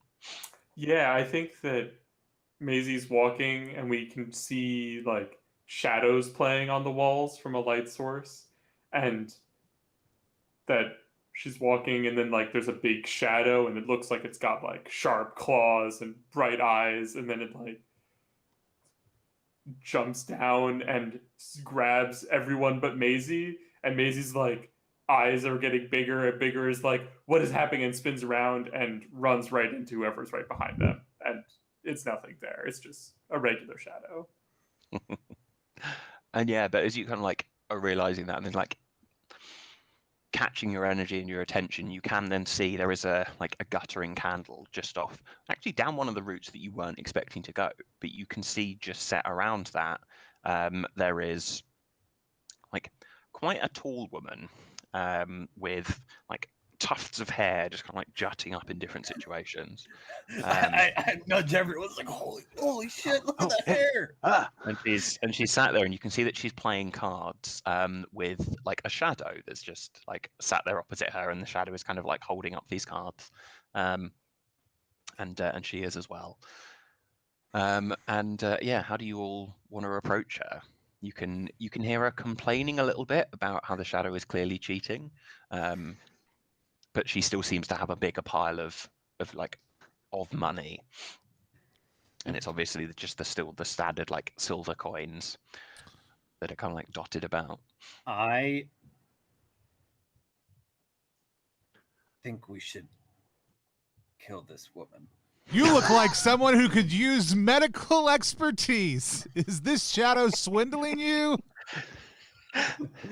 and my plan to sneak up is ruined.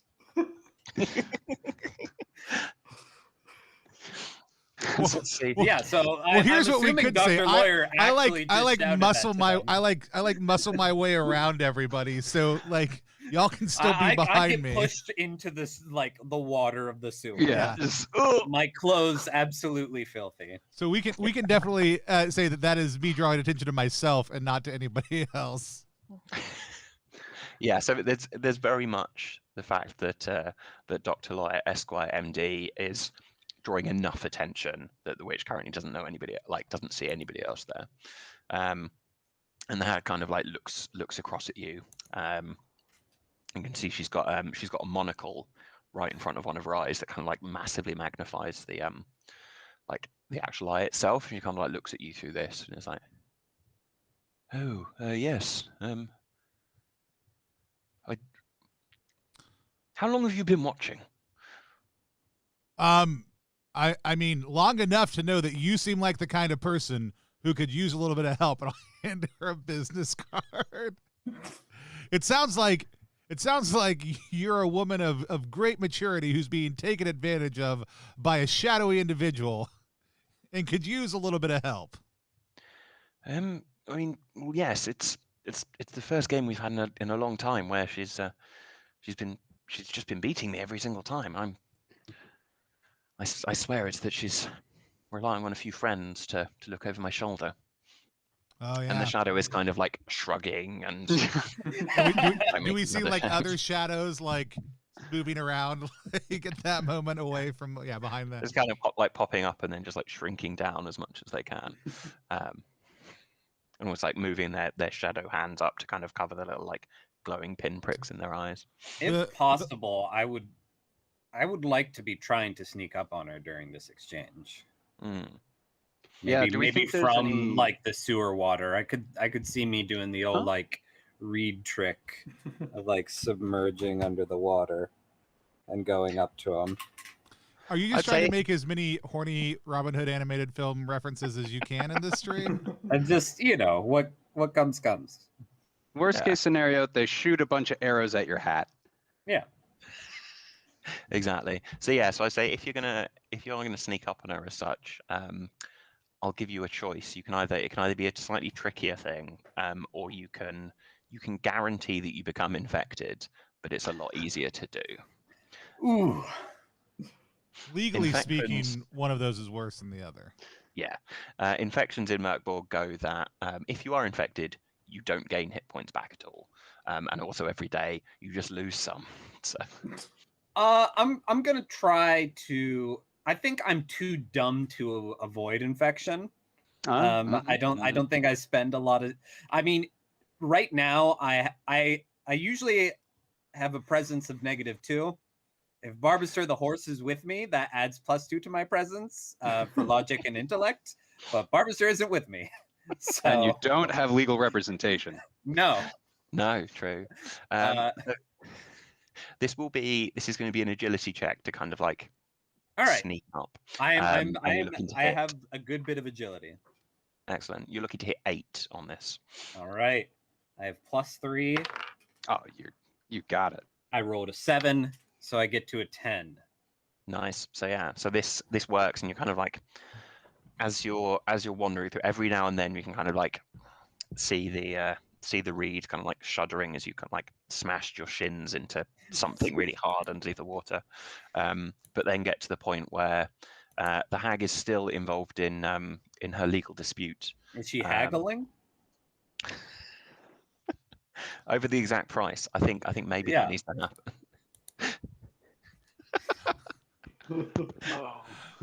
Look, All right, the last time somebody Mostly annoyed I didn't think of it first. somebody needed medical advice, I was able to extract 3 pints of blood from the opposition. So, I mean, if you need help, I could probably help you out here. But yeah, so at this point we have got Boyle is literally just like I'm right poised. behind. This boil is Um, ready to burst. Do you have any form of cutting implement? Because Yes. if you do, you can just kind of like reach up and then just go, and then kind of. Got a silver scalpel. I've got the silver scalpel. I also have my dagger on me. Hmm. But I kind of also want her money. You said she has a pile of money? Yeah, there's not loads of it. There's probably about maybe like, I don't know, like 40 silver or something. So I mean, that's It's almost how much I spent today. yeah, like it's a You lot for can- most people. For a royal such as yourself, it's like, oh, it's just some change. It's just the change you might expect to see in a sewer. But yeah. I think I give her a stab. Just give her a little stabby I stab. think I just like an exploratory stab in the back. I'm going to say, because you've managed to creep up on her and you've got a perfect weapon to do with her stab, I don't think you'd need to roll to hit her in this case. Now- So yeah, if you just want to roll some damage, let's see what happens. All right. Should have spoken up earlier. I could have thrown a bomb. I I like the idea that it's still lit from that first time. Yeah. You don't know how long the fuse is. my dagger is a D4, and I rolled a 3. Nice. So she is quite shocked at this, as Understandably. you can imagine. And I say, the legal proceedings begin. He's a beagle boy. Violence is you all can he take the- knows. You can take the boy out of the beagles. We can't take the And you can beagle also out see the boy. you can see the shadow in the background is kind of like laughing at her until she turns around and sees both yourself and the shadow, who presumably each have got the same expression on their face. I immediately point to the shadow. Hey, it was him. Like I point to him with my dagger. I stab the shadow. So yeah, so she in kind of like in response to this, and you kind of turn around, she like looks at both of you, and is like,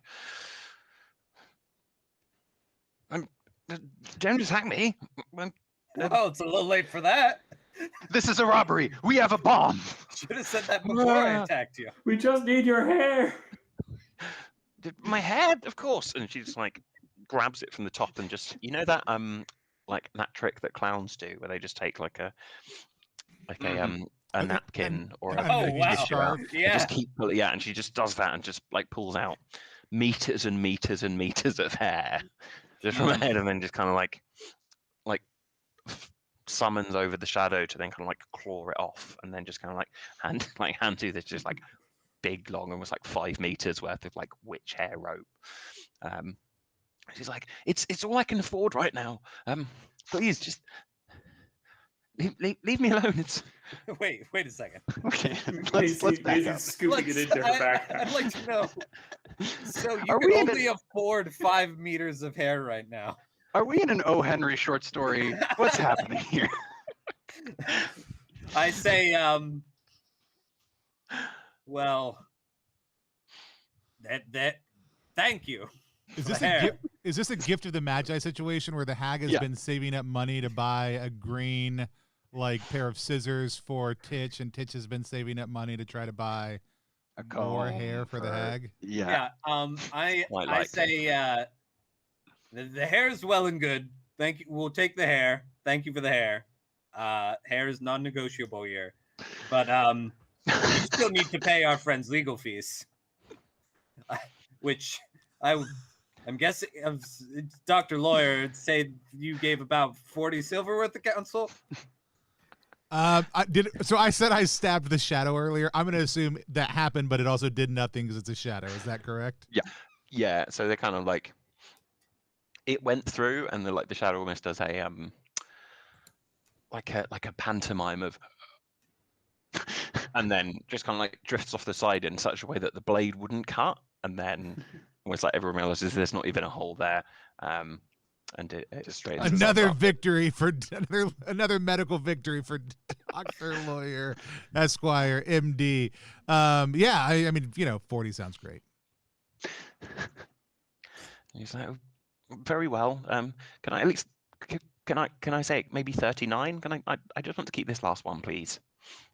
We've got to be able to bet on something. We need that one, but you can have this one. And swap it out for a different coin. Okay, if you must, thanks. And she picks up and she counts them out just to make sure she's got the right amount, and then like hands them across. At this point here, and you can see there's just like a well of like tears kind of like welling up either side to the point where like her monocle starts sliding ever so slightly and kind of like drops off her face, and then she kind of like catches it with the side of her mouth. Sat with this.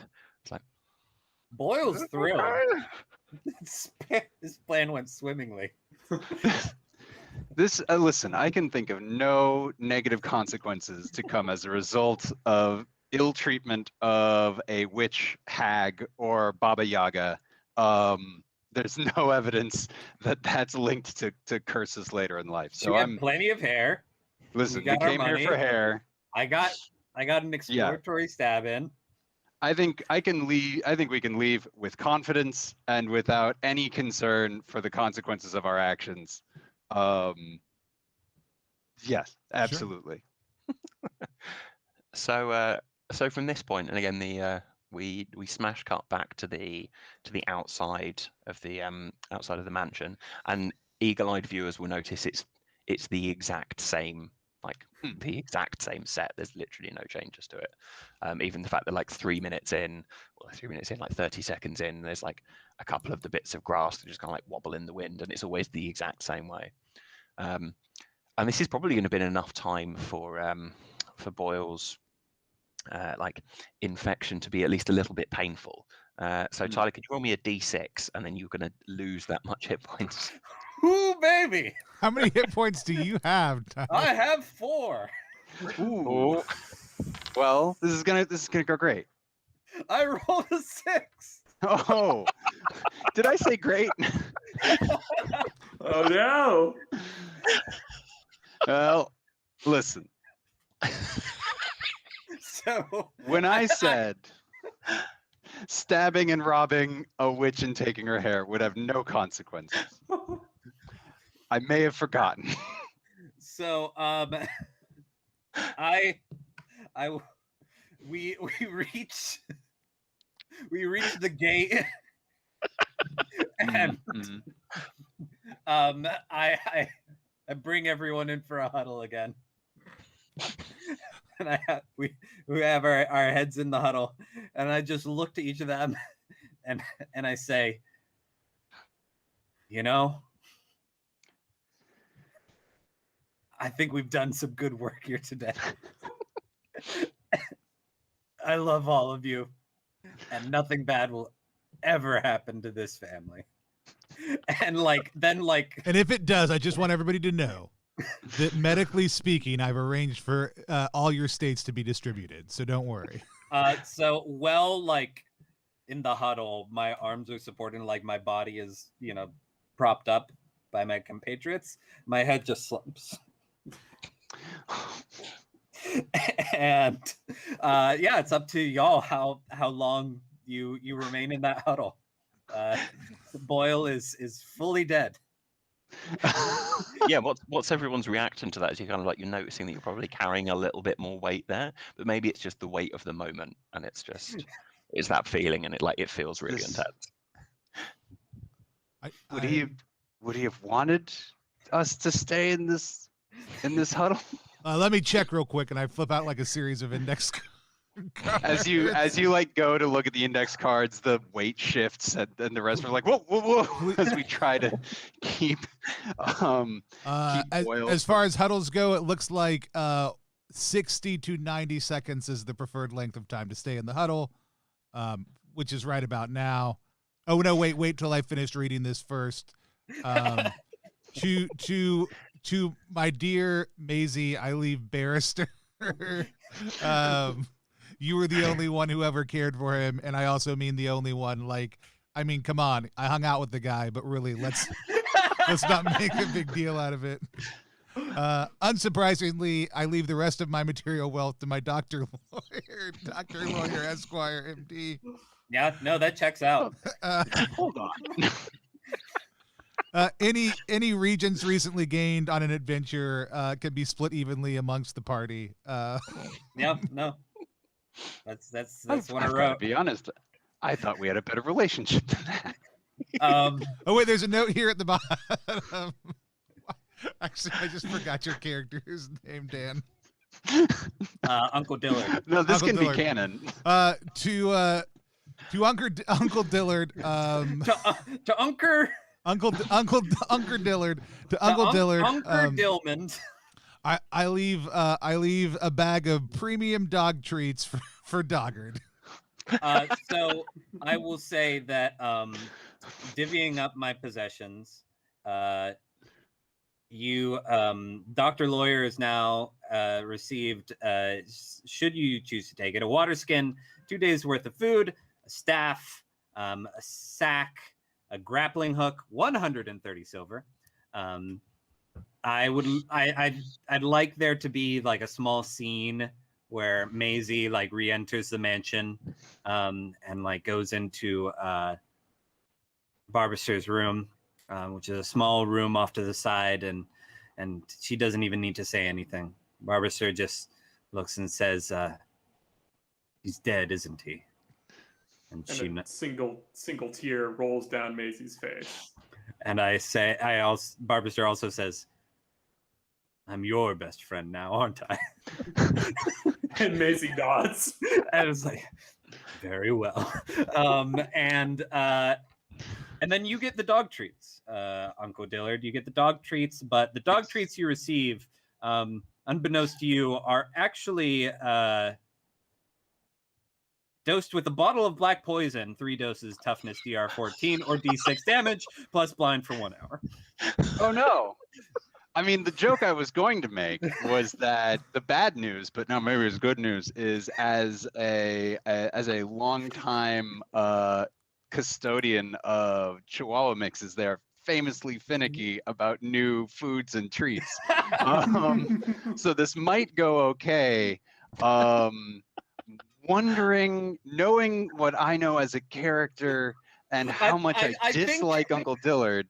I think I think the will says dog treats go to Uncle Dillard. But the dog treat is just the bottle of poison. Like, I don't think I even disguised it as dog treats. It just has a piece of tape that says the label dog on the, treats. on the poison has like dog treat written on it, and like every couple letters is like backwards. Boyle wasn't very good at writing. Okay, the poison for Cusco. Yes, Cusco's poison.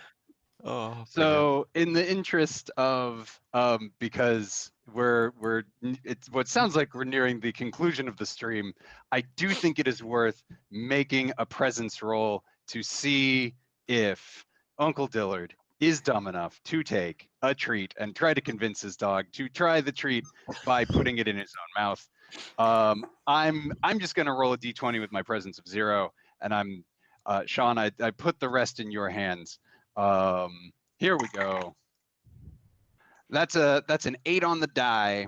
Nice. And a presence of 0. So yeah, you're pretty certain that it's perfectly legit. I mean, otherwise it wouldn't have been relabeled, right? Yeah. right, exactly. I relabel relabel jars your own all the things. time. Legally speaking, relabeling is a normal process when foodstuffs are completely safe and legally sound. Yeah. All right. So medically speaking, it's questionable, but legally speaking, it's fine. So out of contempt for Uncle Dillard, as his player, Uncle Dillard puts a dog treat in his mouth and be like, "See, it's perfectly safe." To Doggard, who, despite being a dog, has Pluto levels of intelligence, can absolutely read, and was like, "No, I'm not going to eat that." Lift up the little label and you can still see poison written underneath. Yeah, exactly. It starts to peel off a little bit. It's probably a brand name. So what happens? What happens if you eat a toughness difficulty rating of 14 or d6 damage plus blind for 1 hour? Yeah. Oh no. Okay. Well, let's see. I got a +1 to toughness. My God. Uncle Dillard is gonna live because I rolled a 19. Nice. Oh, an unnatural 20. I'm cursed with this character. You cannot play another character. You have to take Uncle Dillard from system to system to system with you, hoping that the next system he will die. Little does you will be able to journey know home. that he has built up an immunity to iocane powder. Oh no! Over his adventure. Fallen from a cunning ruse. Yep, this postmodern man, character versus player dance goes on for another game. Yeah, just a very unfortunate gastrointestinal moment, but otherwise is convinced that this jar of poison is perfectly fine. All right. When you walk into the next scene where we're in Dame Doreen de Driver's bedroom, she's again looking up, and like the wound on her neck is really quite like vivid to the point where it's very green, and you're kind of like coming in and definitely clutching at your stomach, but feeling a lot calmer and significantly lighter as you come through the door. Tyler, if you want, you can be your horse that you once were. Barbaster hobbles into the room. He's got crutches. Says, "Well, all's well that ends well." I'm not dead yet. Here you are, Doctor. And hands you the hair, the lotus, and the scalpel. Ah, yes. Legally speaking, I know exactly what to do with these. So I certainly know exactly what to do with these. There's no hesitation or question. We should just get right to these, since I'm certainly a doctor and a lawyer and know exactly what to do with these. No questions asked. Barbaster is a very smart horse. Genuinely. After you say all these things, takes them back. No, sir. Hands Please. them to Maisie. It's like, it seems that you have the steadiest hand among us, best friend. Maisie takes them with great reverence and will attempt to recut open the wound and put in the poultice. And yeah, so it's like it's quite precise, and we more see it like from the angle where if we were beside like the bottom of the bed, kind of like looking up, and so you can kind of see like you can see the matriarch's shoulder, and you can see like Maisie's face looking across at this and doing this, so that way we get to avoid any direct depiction of the gore, but we can hear how it sounds as you're just kind of like cutting into this, and there's like the little trickles out of all of Lots the, of squelching, the pus and horrible stuff. And then like the camera pans over a little bit, and it's Barbaster. He's making fresh squeezed lemonade for everyone. It's like, oh, I'm sorry. It's not a good time. I'll wait until you're done. And yeah, and I'd say like it's. Give me an agility check on this one, Eli. So. All right. I rolled a 19. Yes. Hey. Yeah. So, Best yes, friend. You clean this out perfectly, and kind of like applying just the right amount of the poultice, kind of like bind things up at least a little bit, and you can see a certain like look of relief and calmness, and kind of almost like there's a weird little like stinging sound you can kind of hear like in the actual wound itself, and she kind of like is like, Maisie, I always knew that you would save me. You do remind me of myself when I was your age. It wasn't your time. I knew we would have more time together. I'm very glad. And she goes and gives you a hug with her one good arm at the moment. And Barbaster places a glass of lemonade in that one good hand, like as it's wrapped around Maisie, just like, here you are, madam. Thank you. And yeah, what are the last things that we see of Uncle Dillard? Like, what's happened to the bomb? That's what I want. 3 days later. Oh, what has happened to the bomb? that was Chekhov's jar of nitroglycerin in the back of a sack for the whole time. So I think I can't not. I mean, I think there's sort of this dawning realization that it actually worked. That that this was sort of, at least in his own mind, his last shot at being a successful scientist by any measure, and it actually worked as he actually thought it would work, despite all evidence to the contrary. And just like with what happens next? Because I feel like there's sort of a celebratory, like, throwing his sack in the air with the bomb.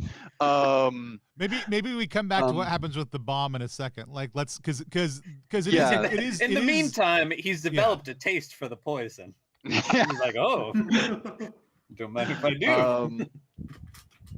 Let's come back to the bomb. Because that's a good closing piece, the bomb going off. And so It's kind of like leans off and it's like, yeah, very long fuse on this bomb. So what do we see from Maisie? I mean, I think Maisie is in the embrace with Doreen and looks around to everyone there with tears in her eyes of happiness. What about Barrister? Barbaster Barbaster. returns the barrister. Returns to Boyle's corpse, and reaches into his vest and pulls out a seemingly ordinary dagger wrapped in silk that bears the Beagle family crest. And he takes it and he squints his eyes and like he looks left and right to make sure no one is watching, and he subtly tucks it into his own vest and returns the family no one the wiser. And what about Dr. Lawyer Esquire MD? Yeah, Dr. Lawyer Esquire MD, publishes a legal brief about how to solve this type of this type of legal problem of being poisoned and surviving the duel and therefore settling the land dispute. But what happens, if the person dies, if the person doesn't die, from a sheerly legal standpoint, and then of course, it was all under my, keen supervision. This was all able to come. Maisie gets a footnote somewhere in the page in the document, I'm sure, or maybe not. Is there a dedication to anyone? Yeah, absolutely. Dedicated to Barbaster, the horse, for getting us there and back again. Yeah. And so, yeah, and then I think if we were going to see a next, so like we see that legal brief getting published, making the rounds, and then I think if we were going to see a next time on, it's like a dark room. There's like giant steel drawers all around, and then you Dr. Lawyer Esquire MD looks up and says, "Legally speaking, we can bring him back." You see the body of I can't even think of names anymore. Of Boyle on the slab, like arm hanging down to the side. Oh, perfect. I really like the image of Uncle Dillard, like being like the final like camera transition to black is him like stumbling onto the scene and like dropping his nitroglycerin and like the like almost like a panel blowing up and burning up. It then like goes to the black screen and the credits roll. Well, I think I need to retcon a thing, because obviously this is not a jar of nitroglycerin. Obviously this is a cartoon cannonball with a rope coming out of it, bomb that has been lit and slowly burning since we saw those magpies. And he's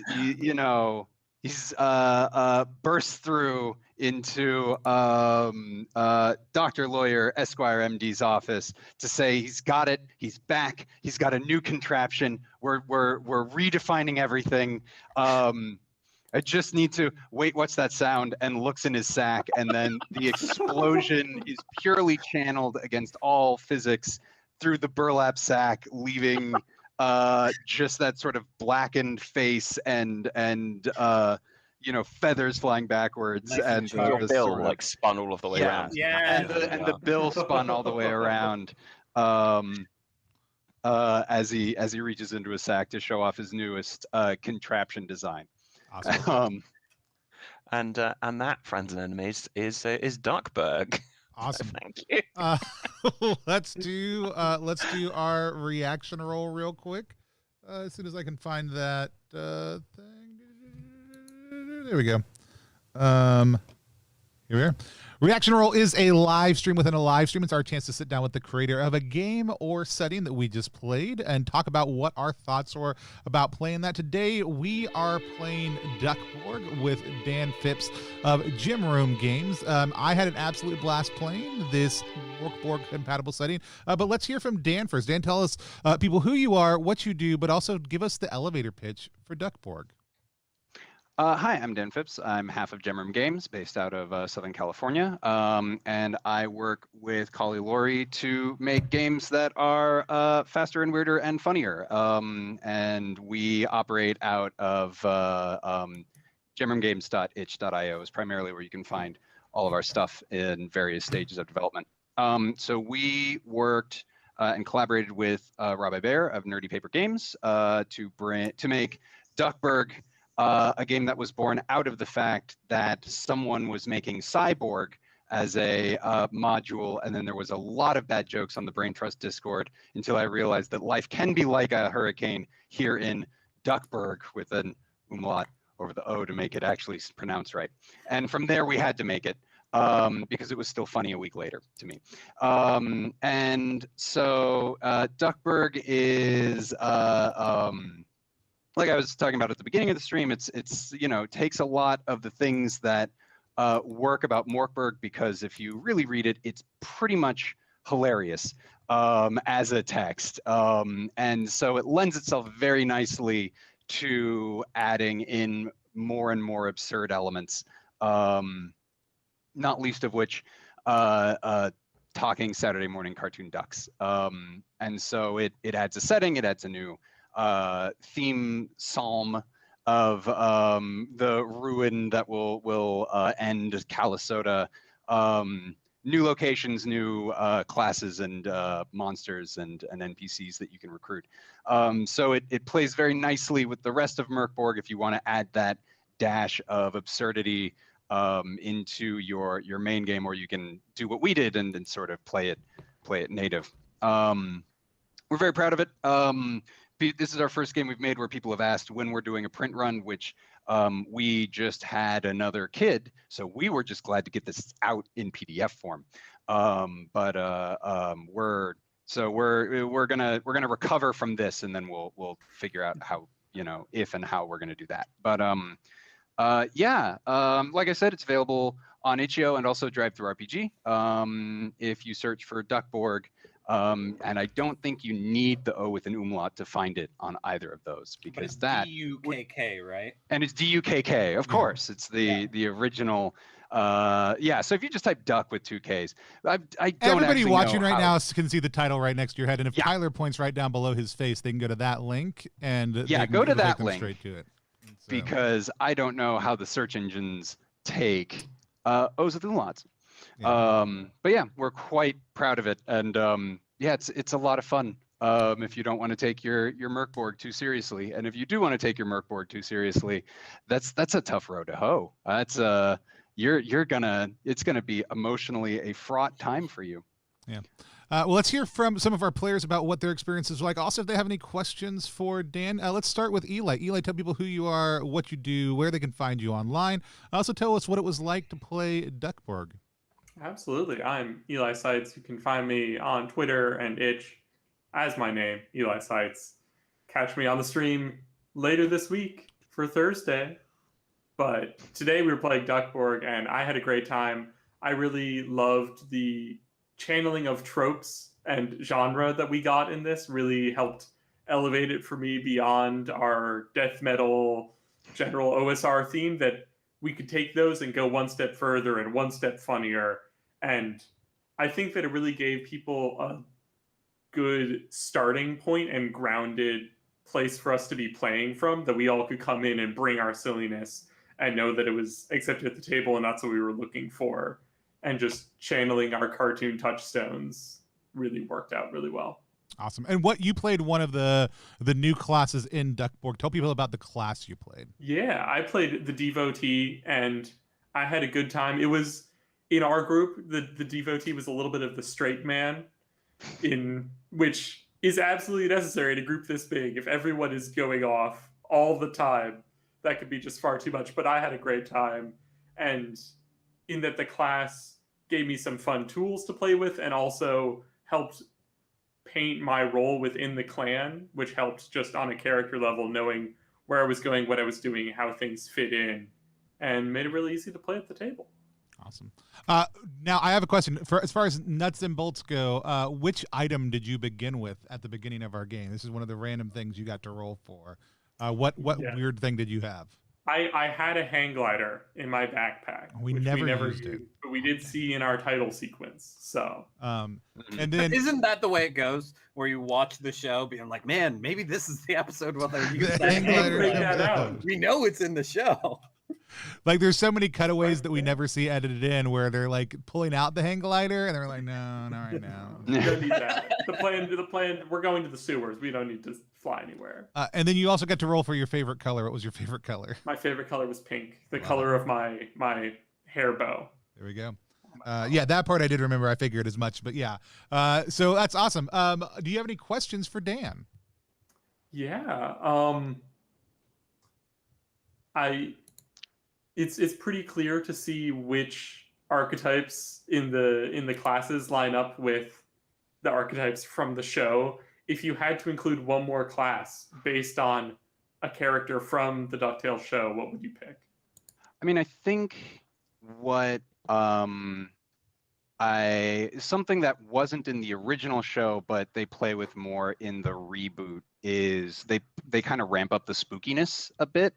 And one of the things that I mean, you started with a scroll that let you cast Fireball, but I think all of the you know, because we hewed pretty close to the 80s DuckTales, like we could have like one class that I'd love to add would be the sort of you know, we had a reformed or escaped Beagle Boy, like having a class that's about the sort of occult spookiness and really lean into the like the way magic and scrolls work in Mork Borg. Would be a fun direction to go if we went from a D4 starting classes to D6. I think that would be, because we got the tech, which we wanted to do to sort of differentiate from this isn't, you know, this isn't Mork Borg. We've got the like weird technology, but now that we've established all that, like, okay, now here's like how we're gonna make magic work slightly different from, I don't know what it like the classes are called in the original text, but it's like the spooky gross guy hermit man. You know, so yeah, so no, yeah, I'm I think, looking at it right now. It says spooky gross guy hermit man. Yeah. yeah. So I think that would have been that would be the next place that would be fun to go. Awesome. Nice, and I love your committing to in the Kickstarter version where you're going to print it. All of the lists are going to be one die size bigger. I'm looking forward to seeing all the D20 sizes going to D100s. Yeah. I love yeah. good D11. Yeah. I mean, Yeah. so I will point out, if you go the DCC route, there is a D24 also too. So, Yes. but and don't we do that. will Just bump it up to the D100. I think that's the way to go. Oh no. We're going to be using the D7 for all of our D6 rolls. We're just going to add one thing and not worry about the consequences. And that'll make it Mork Borg and DCC compatible, so you can run a level 0 grinder funnel for your DukkBorg campaign. And so isn't that just Mork Borg? So, kind of. It's easier to die in those ones. Let's hear from somebody who went a little bit of a different route. Tyler, tell people who you are, what you do, where people can find you online, and what it was like to play DukkBorg. Yeah, I'm Tyler Crumrine. I run Possible Worlds games. We do short, accessible games from a variety of different genres, meant to be played as one-shots or dropped into larger games as character creation tools, mini games, etc. You can find all of my work at www.possibleworldsgames.com, and you're going to find all the socials and games and links and newsletters and stuff through there. But Mork Borg is a game that, like, I love the visual design of. I love the pitch of it, of like a simpler OSR type thing, but it's also always been very intimidating, you know, because I think that I don't think the game itself is very self-serious. You know, I think that it, you know, has it's aware of how ridiculous bits of it are. But I think people tend to take it really seriously. They're like, oh, this is like an art book, you know, and so we have to like play like an art campaign, and like this has to be all, you know, or people like leaning really hard into like the grossness, gruesomeness of it. And I'm a horribly squeamish person. So DukkBorg was the perfect way for me to, you know, like dip my toe into the duck pond, as it were, and like get a Mork Borg experience without, you know, kind of like where part of the rules was like, okay, like by definition, you're not going to take yourself too seriously, you know, and like, you know, the palette that we're painting with, you can push it more in those more board directions. But I think we did a good job as a group, you know, kind of keeping it in more that like Saturday morning cartoon like vein that I like playing RPGs in anyway.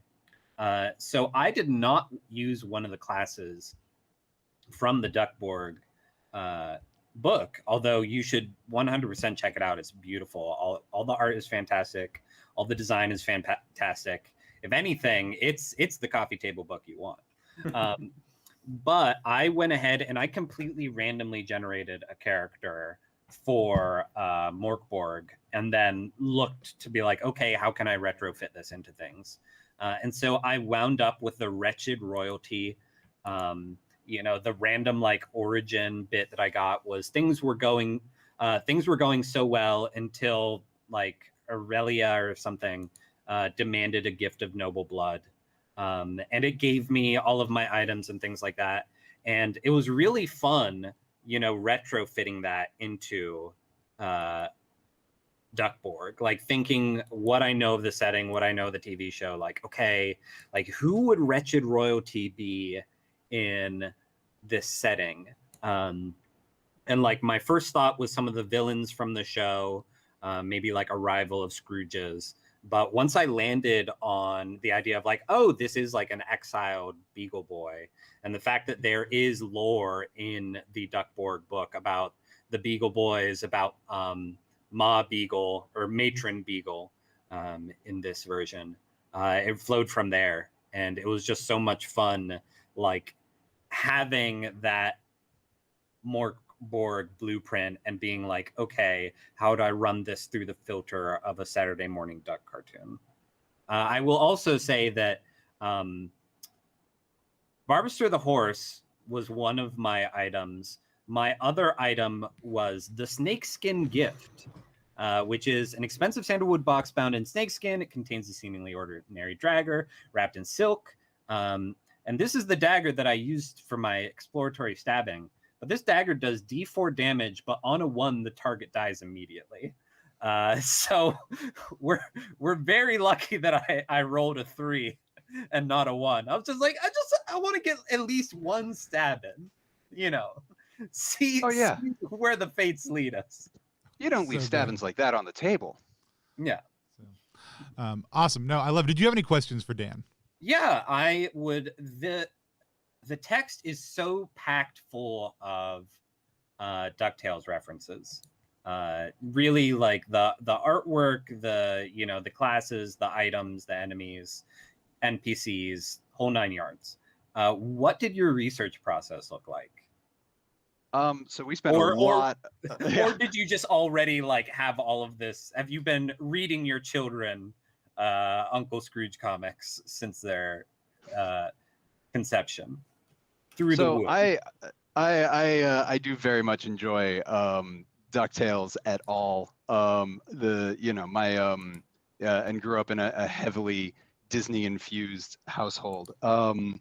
We spent a lot of time on the DuckTales wiki, just because we also like our evening TV ritual turned on a dime to be okay. This is research now. But yeah, it's like it was surprisingly easy because all of the set pieces are, I mean, they're pulp adventures. They're retellings of pulp adventures. So you have treasure and you have things in between our protagonists and the treasure that want to keep them from getting the treasure. Like it was really not hard to just convert that into, okay, we need stats for 12 treasures. Like that is a metadata type in the wiki. What looks interesting, what would translate well. It was kind of we mostly didn't want to lose sight of what was also good about like we didn't want we wanted everything to either be DuckTales with a little Mork Borg or Mork Borg with a little DuckTales. So it was, it was kind of flipping back and forth between both of those. We looked a lot at Ferratory, I think that's how it's pronounced, but the zine with like lots of animals in it for trying to you keep it reasonably consistent. But like the biggest deviation, I think, is we made a meal out of the stranger, who is mentioned only in the opening credits, that there's a stranger out to find you, and that is a statted adversary that you can play. He or she is out there. Looks like anybody else, has a knife, out to find you. Can I share that page so people can get a taste of that? Is that all right, Dan? It is my favorite. It is probably my favorite page. Please share it. Just in a, like, the art is good, the layout's good. I'm really proud of the writing that I got to do for it. But it's so like there was a lot of research, but there was also just a lot of, it's taking small things and sort of blowing them out to see, like, okay, how far can we go with this without breaking, without giving up that it's kind of a joke. So yeah, it was a lot of fun in that way. Yeah, the next time I play, I definitely want to try and create a Gizmo Duck type cyborg character. Yeah, I love it. All right, let's hear from our GM for this session, Sean F. Smith. Sean, tell people who you are, what you do, where they can find you online, and what it was like to GM DukkBorg. Yeah, so I'm Sean F. Smith, as no doubt you've learned by now, and I am a games designer, a writer, a magician, an all-round miscreant, I suppose. I had a huge fun time, not only running it today, but also like thinking through and doing all of the preparation for it, because like as Dan says, it's pulp stories, but just like thinly veneered under a nice fluffy undercoat almost, and so that's like, in terms of fiction, some of the fiction that I really like, because it's so like emotively heavy. Like quite often I refer to, like, Raymond Chandler is a man who's paid to write stories about who killed someone, but all he wants to write about is how nothing looks as empty as an empty swimming pool. And you've got that pull between those two things, and I think there's something really interesting with it. And again, in the same way that like Mork Borg classic, I suppose, is, it appears to be one thing, but also exists in like so many different places at once, and so people really like almost expect it to be this like extreme metal. I mean, it's like there are soundtracks of it, like proper doom metal stuff, which are great if you like sound, but you don't need to like that style of thing to enjoy exactly what it is there, because it almost like provides you with this lever to be as absurd. And so like for me, I was just I was channeling as much like middle of the road Britishism as possible, so things like Blackadder, etc., and also Gardener's World, which is a television show that is really not incredibly exciting. It's the sort of thing that's on Sunday evenings for when you're having your tea and you're a bit too full from your roast dinner, and so it's trying to fit that mood of like, okay, how's this going to go? Where's it going to end up? Which was really quite fun to think about in a new environment. And consistently, as one of like Mork Borg is one of Mork Borg is one of my favorite rule sets in general, because of how, one, I don't need to roll anything unless I want to, which is really very lovely. But secondly, for just how like refined and small and quick it is.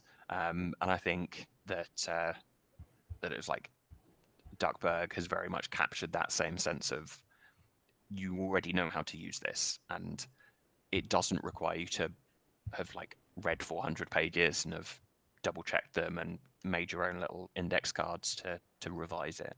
And I think it's a absolutely wonderful thing for doing it that, and especially for leaning the opposite way to how many people do it, because it's not just, here's another thing that we can be like hyper gross out about, which is also really cool. But in this situation, it's like, well, okay, what if we look at it through this lens? And so it was massively fun to just run it as a cartoon. Which is so wonderful. You you flexed pretty well with a bunch of dumb stuff that we came up with at the beginning. It did feel like you definitely had a plot line going through, but it also definitely you were very flexible with this, which a lot of people who sit down to run Mork Borg, they're pulling an adventure, right? Or they're going to do a very granular dungeon. This was a lot more open than it feels like a lot of Mork Borg sessions I've played have been. Now I play a lot of like, this is somebody who's got a new piece who wants to come on and play it. So there's a reality we're showcasing stuff.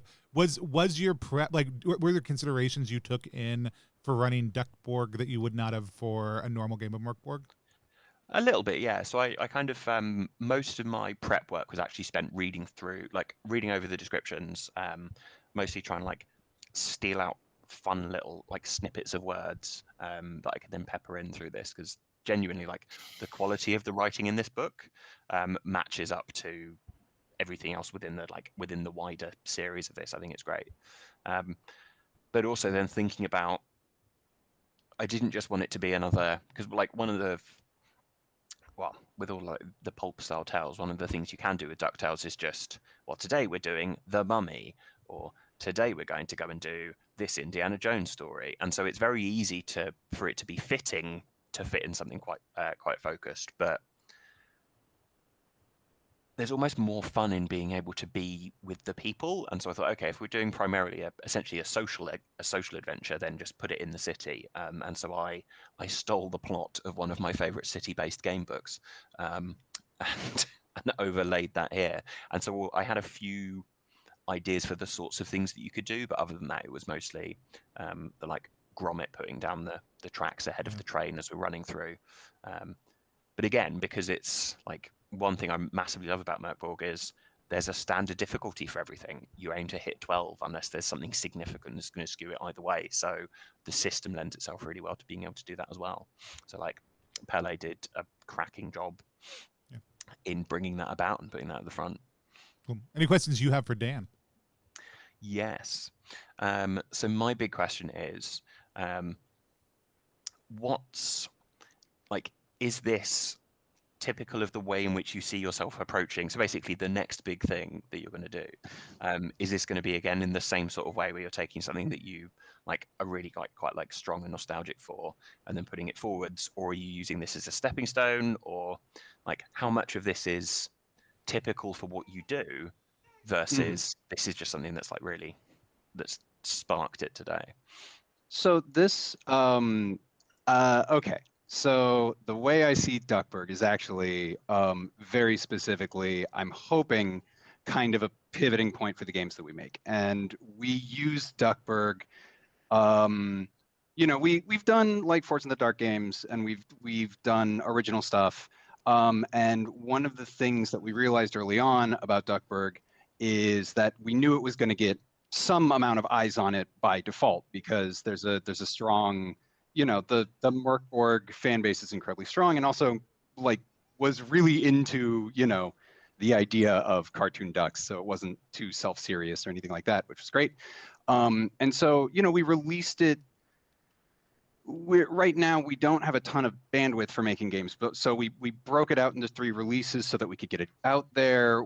This was our first time using the Affinity Suite to play with proper layout instead of Google Docs and page breaks, which was our layout strategy for everything else we've ever done.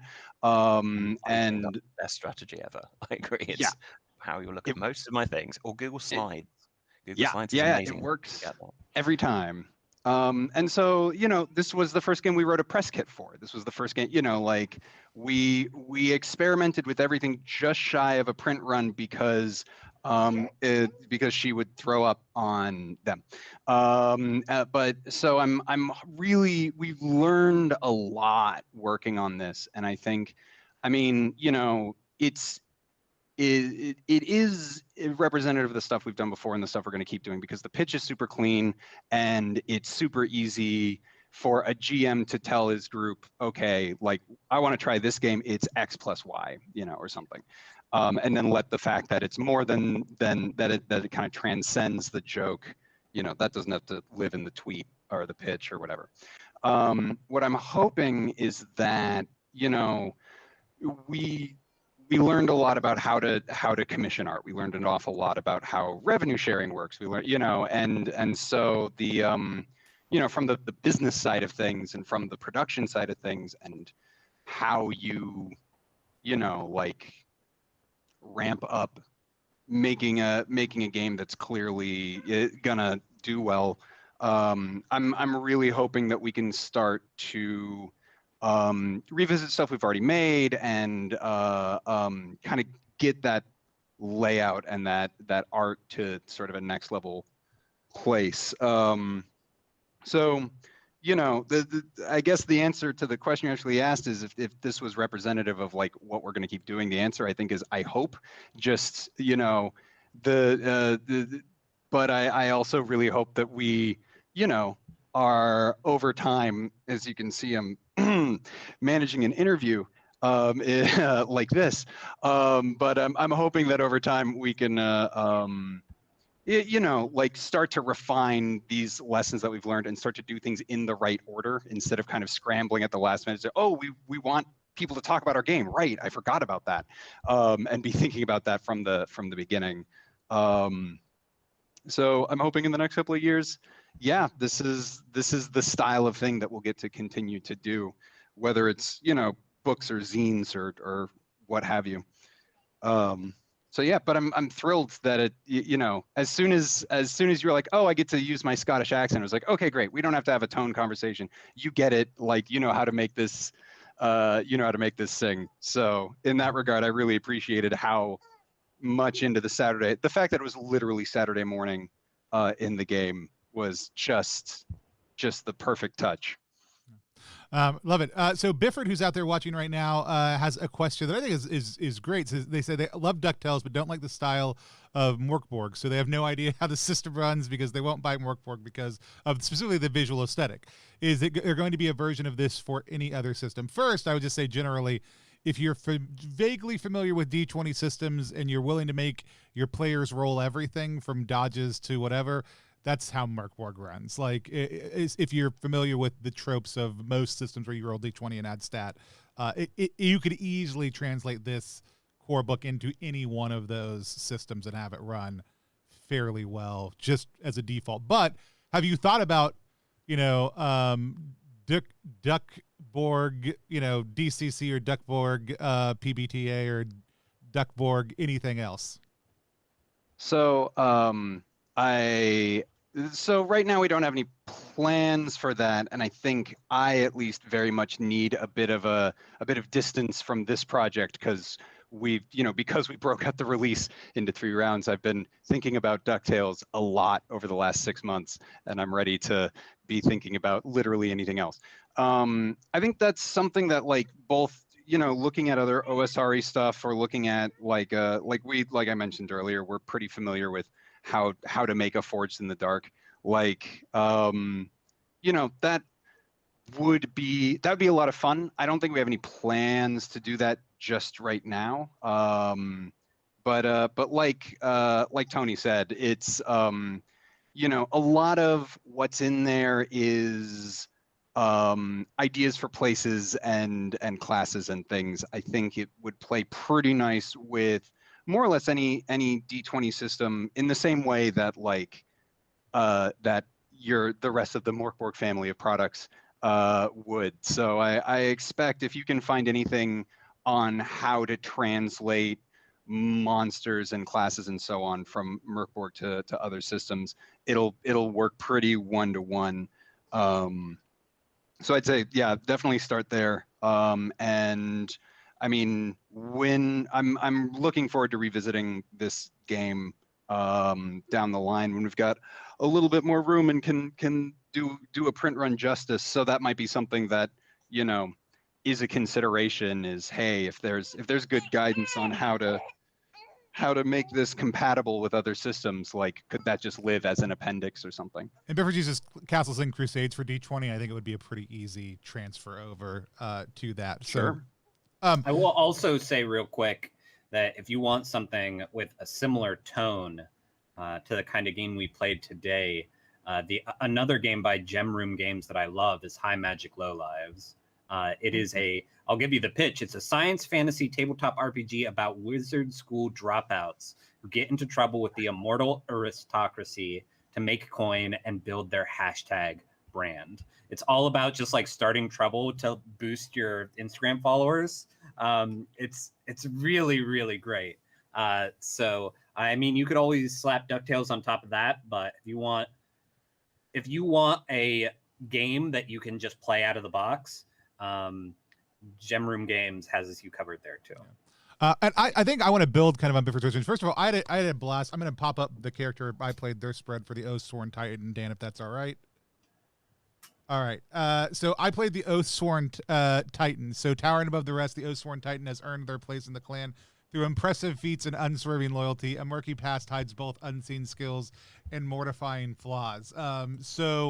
I rolled to see what that was, which there are options like pilot, butler, accountant, housekeeper, a chef. So my title that I rolled, though, at the beginning, because you roll for your animal and you roll for your title, I rolled doctor or professor as my title.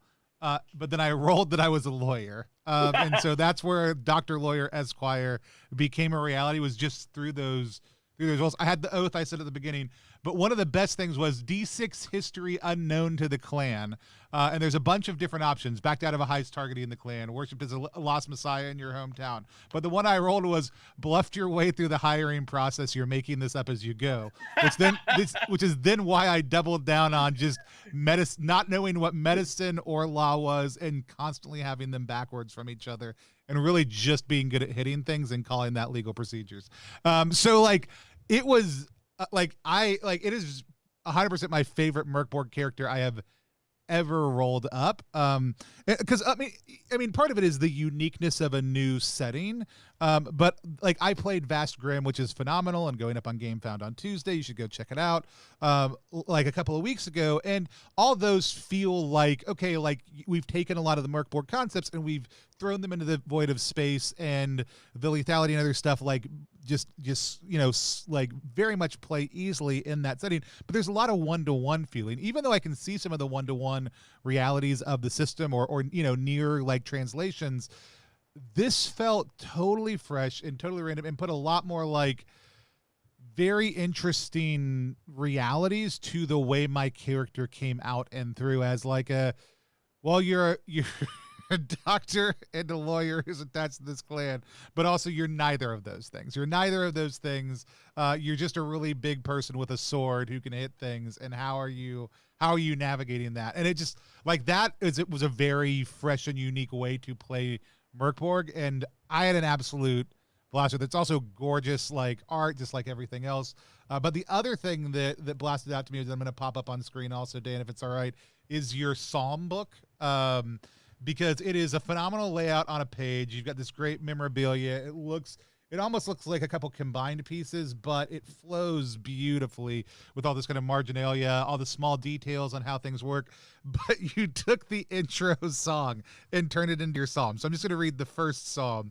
As life is defined by chaos and violence, so too shall a hurricane bring a flooding rain to the land.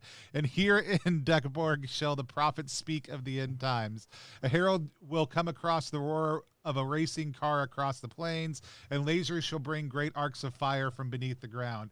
And high above, great aeroplanes shall hunt down travelers upon the roads, and the masses shall return to a city in a blur of ducks as the light of a distant lands sputter and die. But you just literally took it and ran the whole thing across, and that is I think absolutely phenomenal. The language translation, like they were talking about, some of the deep pieces, I think it's just great. I think building on Bifford's question, my actual core ask would be like,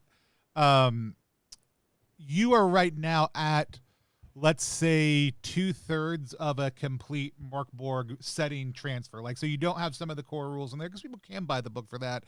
You've got slightly less character classes, but you've got everything that you would need to do it, minus the starting adventure and about 1/3 more of everything, which we joked around about you just like bumping the die size up a little bit. But when you do this, will you try like if you go to a Kickstarter eventually, once all your children are older, or you just decide you're insane enough to do it, Are you thinking like full book? Because like Vasta is doing that. There's a couple other people who are toying around with saying we're going to just pick it up and translate it and then give you everything you want. So if you don't want the Mork Borg aesthetic, but you do just want to play a D20 system, everything's in here.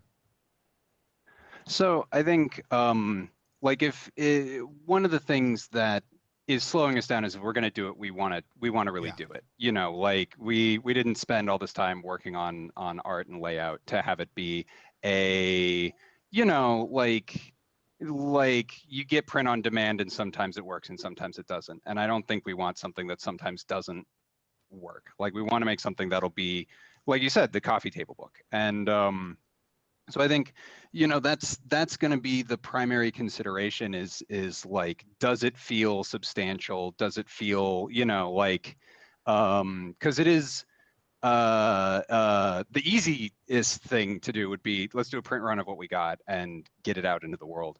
And that may end up being the thing that makes sense in the moment. I'm, you know, it is,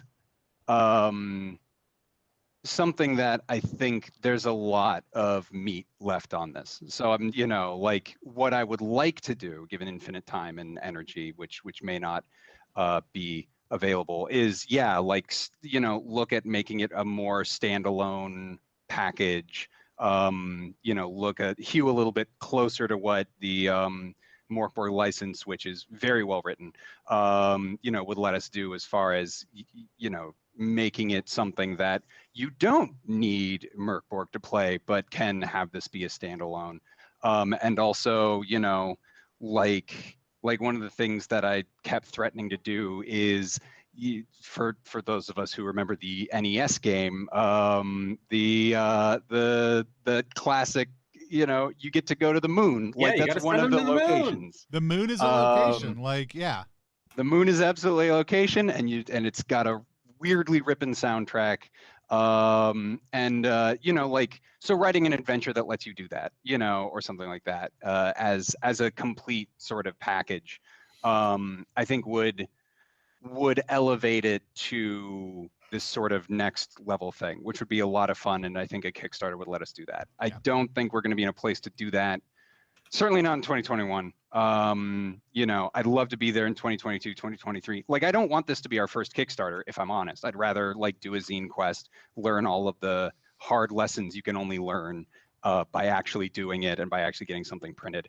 You know, like I think it's kind of outgrown that, but there's an element of a car that learned how to fly to this project, because I knew this would pop. I did not know that people would be asking for more in the way that they have been. And so I think we want to, you know, like I think the thing we got to do is sort of take a step away and then hope that people are still interested in a year or two, and make something that, you know, will meet that potential as best we can. And we've got, you know, we learned a lot making this. I think we're going to learn a lot, you know, working on other projects for a bit. And then I'm really optimistic that when we do come back to this, it's going to be something that we can escalate it to be what we want it to be. As far as like being on your shelf next to something like this, right? Which is kind of a tall order. Yeah. Well, I'll just put this out there now, and if you decide to go with somebody else, I'll totally understand. But if when you're thinking about stretch goals, if you're looking for somebody to create the Darkwing DukkBorg expansion, that is my favorite thing that ever came out of DuckTales, and I am a insanely nerdy into Darkwing Duck fan, and absolutely think you should make an expanded universe. So we can talk about that later. But I'm dibsing it right now, also too. And so yeah. But also, like, even with all the talk of, you know, future years runs and things like that, you should also just go and buy the game right now. Yeah, it's only $12. It's great. Like, the way that you're going to get more of this game is if you give them your money. That's the thing. So, like, as you can see on the stream, they have kids to feed. Yeah. So go and give them your money. And if they didn't, they would still have to feed themselves. That's the weird Yeah. thing people do. Like, just when you have kids, you don't have to stop eating. It's a really weird thing. And money and time have this really weird interplay with each other for most people, where when they have money, they can afford to spend time doing things or invest in things in unique ways. So yeah, absolutely, please go support them. Speaking of supporting people, Tyler, tell people really quick where they can find your games at again. www.possibleworldsgames.com. Sean, give us that same information, but for you. So it's SeanFsmith.itch.io, and that's Sean spelled like the bean. And Sean will be back next Saturday running Kennels of Carnage, which I still have to get the game and give it to you, but we'll make that happen sometime in the next day or so. It's not mine. It's a great Polish creator who reached out to us about running a stream. And then Eli, tell people where to find your games, but also give us the pitch for Thursday, because we're playing that on Thursday. Absolutely. Yeah, you can find me at Eli Sites. That's Sites, SEITZ, on Twitter and on Itch. You can find Thursday and all my other games. But Thursday is a adaptation of Avery Alder's No Dice, No Master system that appeared in many great games recently in the past year, including Galactic, which made an appearance on the stream. I know, it was a lot of fun. And it's based on the television show Russian Doll, and it's all about time loops. And we're going to play 4 people who don't know what's going on and are going to die some and are going to figure out what's going on. I am super excited to dive into that. I'm also super excited about the players we have for that stream, who are some other great designers in their own rights from the CRPG scene. We've got Aaron Lim, and we've got Babblegun Sam, whose actual name I don't know but should coming on to play. And so I'm super excited about that. Come back and join us Thursday at 8 p.m. for that. Just a reminder, if you want to support the stream, we deeply appreciate it.